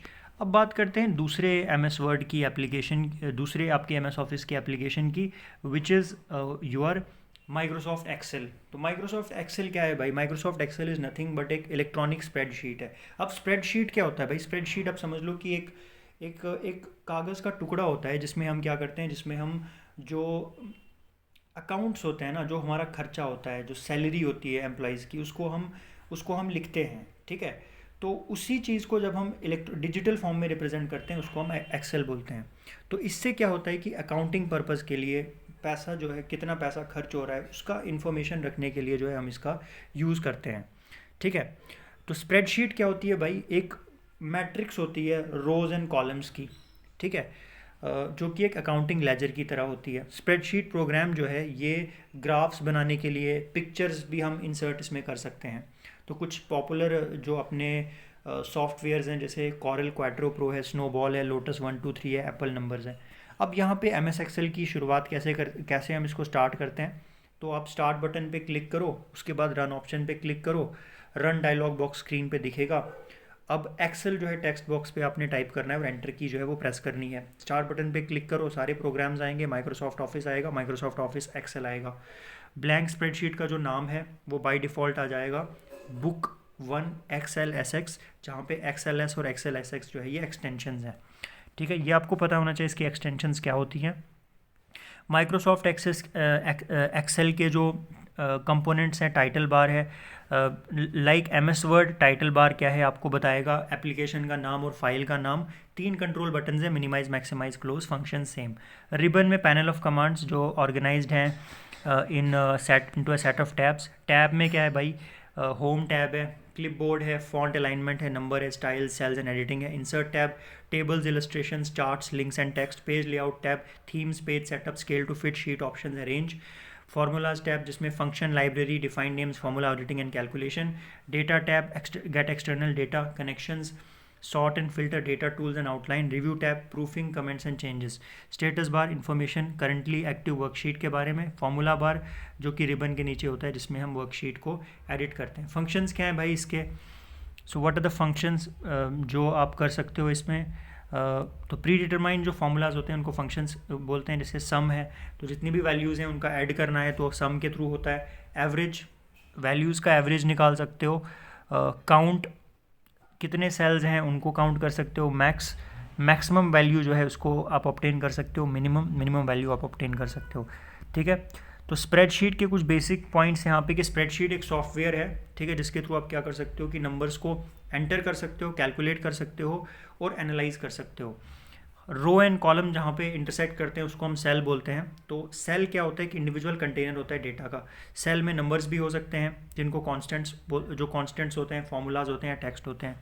ठीक है, सेल्स का जो ग्रुप होता है उसको शीट या वर्कशीट बोलते हैं। वर्कबुक एक डॉक्यूमेंट होती है जिसमें बहुत सारी वर्कशीट्स होती है।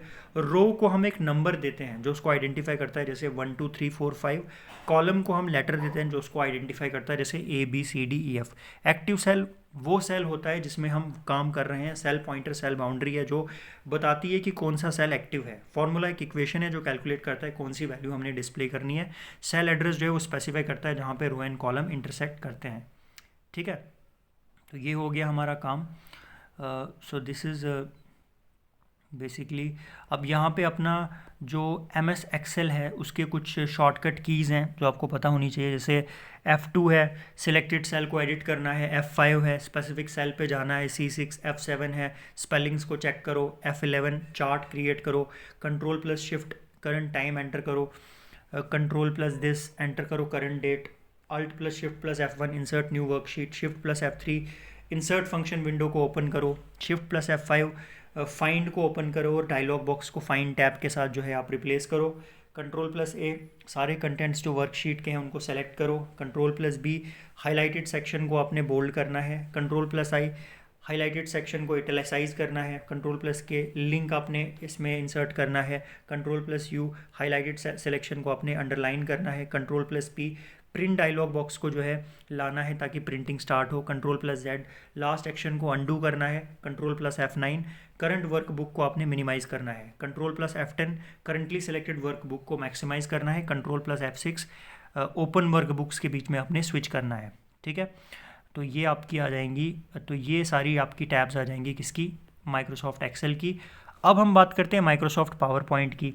तो माइक्रोसॉफ्ट पावर पॉइंट क्या है भाई, तो एक एप्लीकेशन सॉफ्टवेयर जिससे आप प्रेजेंटेशन जो है वो बना सकते हो। प्रेजेंटेशन सॉफ्टवेयर में आप स्लाइड्स क्रिएट करते हो और इन्फॉर्मेशन को स्लाइड्स की फॉर्म में जो है प्रेजेंट करते हो। तो प्रेजेंटेशन सॉफ्टवेयर जो है आपको टूल्स देता है एडिटर की तरह, जिससे आप टेक्स्ट जो है उसको आप इंसर्ट भी कर सकते हो और उसमें चेंजेस भी ला सकते हो। ठीक है, सिमिलरली आप इमेजेस जो है उनको भी इसमें एंटर कर सकते हो।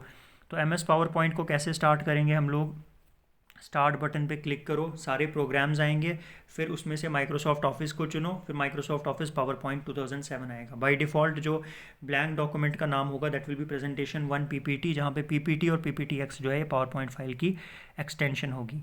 और यहाँ पे अगेन इसको बताने की ज़रूरत नहीं है, स्टार्टिंग में ऊपर जो है टाइटल बार आएगा जहाँ पे presentation 1 in Microsoft power point लिखा होगा। देन ये ऑफिस बटन है, ये क्विक एक्सेस टूल बार है, ये टैब है होम टैब। ठीक है, ये insert, design, animations, slide show, review, view. ठीक है, ये स्लाइड व्यू टैब, ये आउटलाइन व्यू टैब, ये स्लाइड थंबनेल, ये ग्रुप। ठीक है, यहाँ पे आप टाइटल ऐड कर सकते हो, ये स्लाइड है, ये स्लाइड पेन है, नोट सेक्शन है, जूम स्लाइडर है। ठीक है, तो क्या कंपोनेंट्स होते हैं भाई इसके, तो सबसे पहले टाइटल बार होता है, जो आपने फाइल ओपन की है उसका नाम इसमें दिखाया होता है। रिबन वर्ड एंड एक्सेल की तरह सेम होती है और ठीक है, कुछ टैब्स यहाँ पे डिफरेंट होते हैं, जैसे एनिमेशन, स्लाइड शो। स्लाइड क्या होता है, विंडो के सेंटर पे दिखती है और स्लाइड में आप जो है अपना इन्फॉर्मेशन ऐड करके जो है आप कंटेंट बना सकते हो। स्लाइड पेन पावर पॉइंट जो है सारी स्लाइड्स जो आपने ऐड की हैं उनको दिखाता है। Slide view tab thumbnail view दिखाता है सब स्लाइड्स का। आउटलाइन व्यू टैब टेक्स्ट जो प्रेजेंटेशन में है उसको दिखाता है। नोट सेक्शन नोट्स क्रिएट करने के लिए यूज़ किया जा सकता है। स्टेटस बार कितनी स्लाइड्स हैं जो डिस्प्ले हो रही हैं उनको बताता है। ठीक है, पावर पॉइंट के व्यूज़ क्या होते हैं, नॉर्मल व्यू, ठीक है, मेन एडिटिंग व्यू जहाँ पे आप अपनी प्रेजेंटेशंस को डिज़ाइन करते हो, स्लाइड सॉर्टर व्यू, स्लाइड्स का थंबनेल फॉर्म में आपको व्यू देता है। Notes pages view, note page जो है ये स्लाइड पेन के नीचे होता है। नोट्स जो अप्लाई होते हैं करंट स्लाइड में वो टाइप किए जा सकते हैं। ठीक है, स्लाइड शो व्यू की बात करें तो ये जो है एक प्रेजेंटेशन जो है डिलीवर करने में यूज़, जब अपने प्रेजेंटेशन फाइनली लोगों को डिलीवर करनी है तो आप इस व्यू का यूज़ करोगे।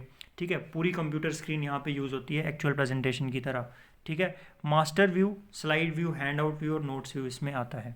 ठीक है, अब कुछ कीज़ जो यहाँ पे यूज़ होती हैं, F5 स्लाइड शो व्यू करो, shift plus control plus home, सारे टेक्स्ट को जो है कर्सर से सिलेक्ट करो ताकि एक्टिव टेक्स्ट बॉक्स आपको स्टार्ट करना हो। Shift plus control plus and, जितना भी टेक्स्ट है कर्सर से उसको आप सिलेक्ट करो। S स्लाइड शो को आपने रोकना है। ठीक है, ESC स्लाइड शो को एंड करो। कंट्रोल प्लस से सारी आइटम्स जो है पेज पे उनको सिलेक्ट करो। कंट्रोल प्लस B बोल्ड को आप अप्लाई करो सिलेक्टेड टेक्स्ट को। कंट्रोल प्लस F फाइंड को ओपन करो और रिप्लेस करो डायलॉग बॉक्स को फाइंड टैब के साथ। Shift plus click each slide, एक से ज़्यादा स्लाइड्स को आपने सेलेक्ट करना है। कंट्रोल प्लस H फाइंड को ओपन करो और रिप्लेस करो डायलॉग बॉक्स को विद रिप्लेस टैब। ठीक है, तो ये कुछ और यहाँ पे जो इसमें आ जाती हैं। अब MS एक्सेस क्या होता है भाई, MS एक्सेस, तो MS एक्सेस में क्या होता है कि एक इंपॉर्टेंट चीज़ आप याद रखो कि MS एक्सेस में डेटा जो है वो स्टोर होता है। सिमिलर डेटा को हम स्टोर करके रखते हैं। ठीक है, डेटाबेस में। ठीक है, तो डेटाबेस क्या करती है, सिमिलर टाइप के डेटा को स्टोर करके रखती है एक पर्टिकुलर फंक्शन के लिए। ठीक है, और इसको हम इसलिए बनाते हैं ताकि ये जो डेटा है इसको किसी और टाइम पे हम फ्यूचर में यूज़ कर सकें। तो माइक्रोसॉफ्ट एक्सेस एक एप्लीकेशन है जिसमें हम डेटा बेसिस को क्रिएट कर सकते हैं। तो माइक्रोसॉफ्ट एक्सेस एक रिलेशनल डेटाबेस मैनेजमेंट सिस्टम है। ठीक है, तो कैसे आप इसको स्टार्ट करोगे भाई? तो स्टार्ट बटन पे क्लिक करो, ऑल प्रोग्राम्स आएगा, माइक्रोसॉफ्ट ऑफिस आएगा और माइक्रोसॉफ्ट ऑफिस एक्सेस आएगा। कंपोनेंट्स में क्या है भाई? टेबल आता है जो कि डेटा को स्टोर करता है आपके डेटाबेस में। क्वेरीज, इन्फॉर्मेशन जो डेटा से रिलेटेड है वो यहाँ पे आपको मिलती है। ठीक है, उसके बाद रिपोर्ट्स जो डेटा की प्रिंटिंग एलो करती है, और फॉर्म्स, डेटा जो है वो इजीली जो है एंटर किया जा सकता है। ठीक है, तो एम एस एक्सेस के टेम्पलेट्स क्या होते हैं भाई? एसेट्स, जिससे आप एसेट डेटाबेस बना सकते हो। ठीक है, जितने भी एसेट्स हैं आपके उनका आपको ट्रैक रखना है। Contacts, contact database, that is भाई लोगों के कंटैक्ट्स, फ़ोन नंबर्स। इवेंट्स भाई, इवेंट डेटाबेस, जो भी इवेंट, जो भी फ्यूचर में कोई भी फंक्शन होगा। फैकल्टी, फैकल्टी डेटाबेस भाई आपकी यूनिवर्सिटी में जितने भी प्रोफेसर्स हैं उनका इन्फॉर्मेशन। मार्केटिंग प्रोजेक्ट्स, जो मार्केटिंग प्रोजेक्ट डेटाबेस बनाते हैं और स्टूडेंट्स का डेटाबेस बनाते हैं। ठीक है, अब आपका जो एलिमेंट है एम एस एक्सेस का, पहले फील्ड नेम आता है। ठीक है, फील्ड के लिए एक लेबल प्रोवाइड करते हैं जिसमें इन्फॉर्मेशन होती है पर्टिकुलर फील्ड से रिलेटेड। उसके बाद फील्ड डेटा, कौन सा डेटा वहाँ पे स्टोर किया हुआ है उसके बारे में हमको बताता है। ठीक है, फील्ड लेंथ, ठीक है, मैक्सिमम नंबर ऑफ कैरेक्टर्स जो एक फील्ड में है। प्राइमरी की जो है वो क्या है? फील्ड जो सारे रिकॉर्ड्स को यूनिकली आइडेंटिफाई करती है। वैलिडेशन रूल, कि इस रूल को मीट करना ज़रूरी है। ठीक है, और एम एस एक्सेस का जो व्यू होता है वो डिफरेंट व्यूज़ होते हैं, data sheet view, design view. अब यहाँ पे कुछ शॉर्टकट कीज़ हैं जो आपको पता होनी चाहिए, जैसे control plus N create a new database, control plus O open an existing database, alt plus N create a new database object, alt plus O open database object, control plus S save a database object, control plus p print the current or selected database object, control plus c copy the selected object, control plus x cut the selected object, control plus v paste the cutted or copied object। ठीक है, तो ये हो गया। So with this our M S access भी यहाँ पे done हो जाता है, एंड हमारा जो एम एस ऑफिस है वो यहाँ पे फिनिश हो जाता है। ओके,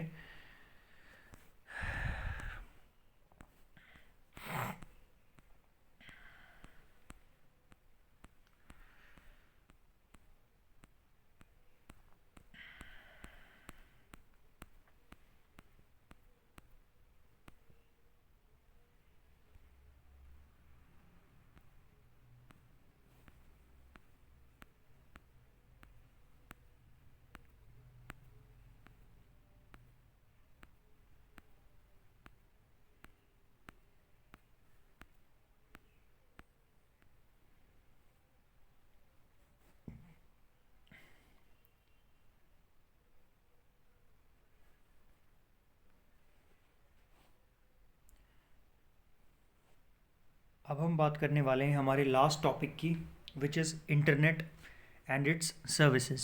अब हम इंटरनेट के बारे में बात करने वाले हैं, बिकॉज आपका एक और टॉपिक है, लेक्चर नंबर 6 का फर्स्ट टॉपिक इंटरनेट है। ठीक है, अगर हम इंटरनेट की बात करें तो इंटरनेट क्या है भाई? Let's talk about internet. तो इंटरनेट की first of all full form क्या है?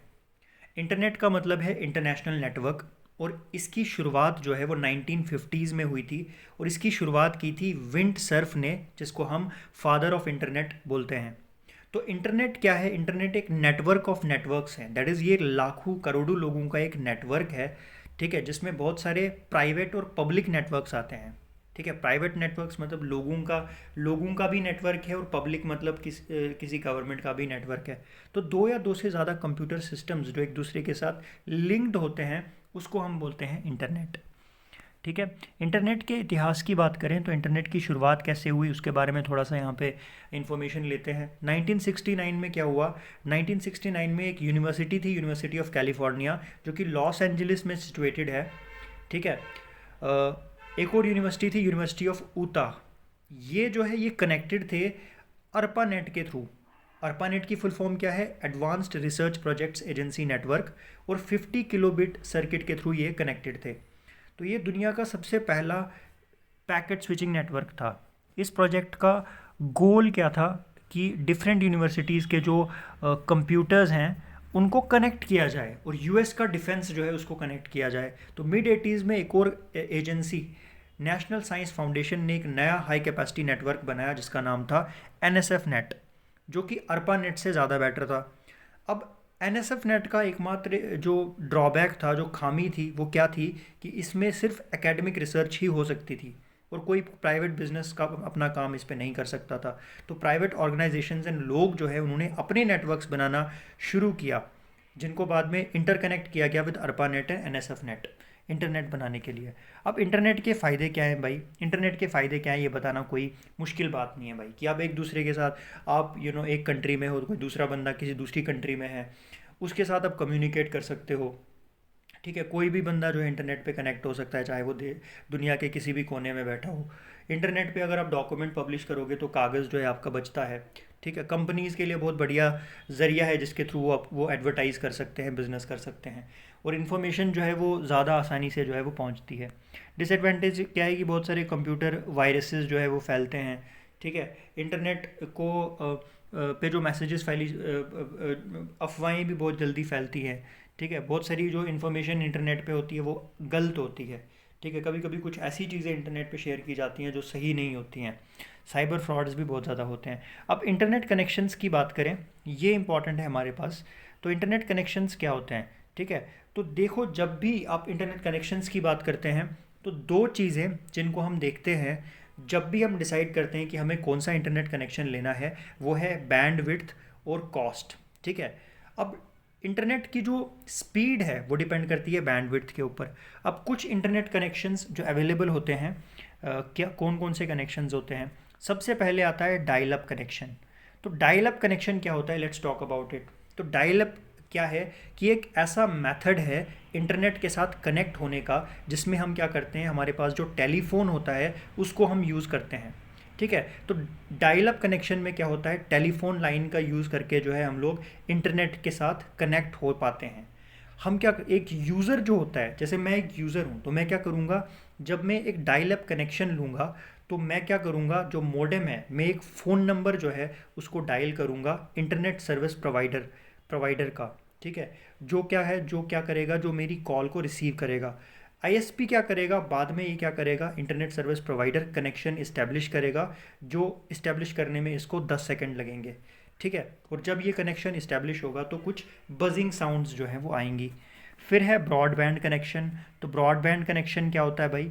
Broadband connection is nothing but high speed internet. ठीक है, ये हाई स्पीड इंटरनेट होता है जो हमेशा, जो डायल अप कनेक्शन होता है ना, जिसकी हमने अभी बात की, उससे ज़्यादा तेज़ होता है। ठीक है, इसमें क्या होता है, टेलीफोन लाइन का यूज़ किया जाता है इंटरनेट के साथ कनेक्ट होने में। ब्रॉडबैंड एक्सेस से क्या होता है कि यूज़र्स जो है वो ज़्यादा फास्टर स्पीड से जो है इंटरनेट के साथ कनेक्ट हो सकते हैं।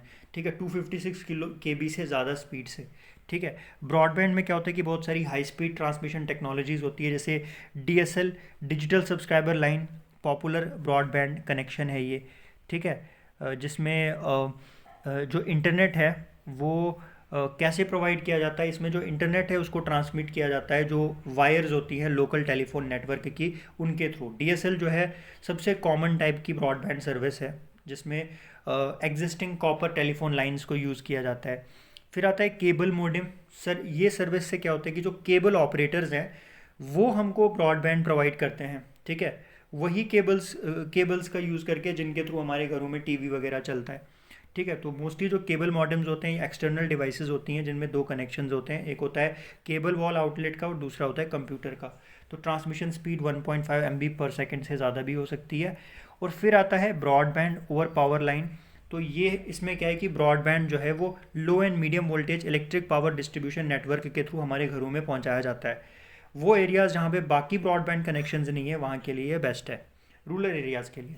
फिर आता है भाई वायरलेस कनेक्शन। अब वायरलेस कनेक्शन क्या है?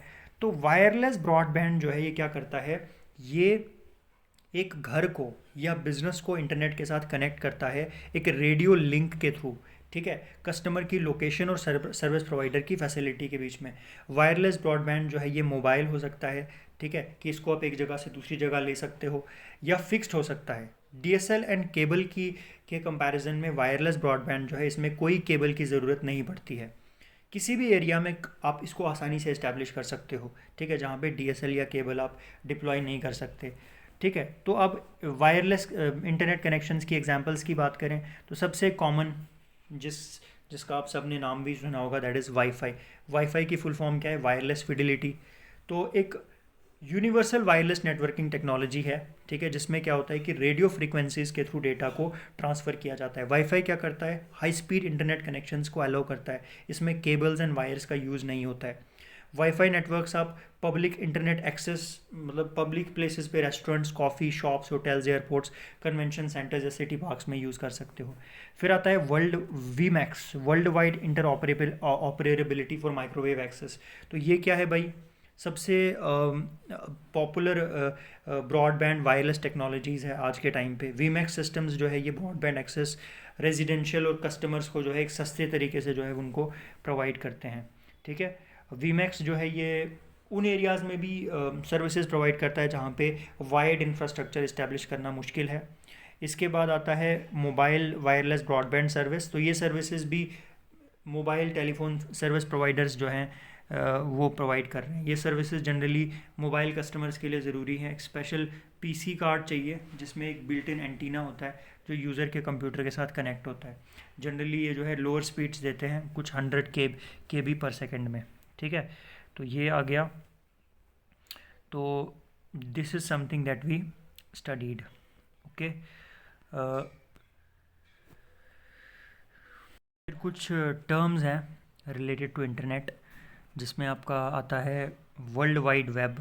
तो वर्ल्ड वाइड वेब जो है इसको इंट्रोड्यूस किया गया था 13 मार्च 1989 को।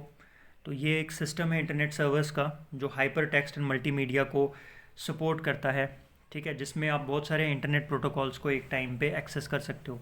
वर्ल्ड वाइड वेब की एब्रीवेशन है वेब या WWW। तो इन्फॉर्मेशन जो है वो एक्सचेंज की जा सकती है इसके थ्रू।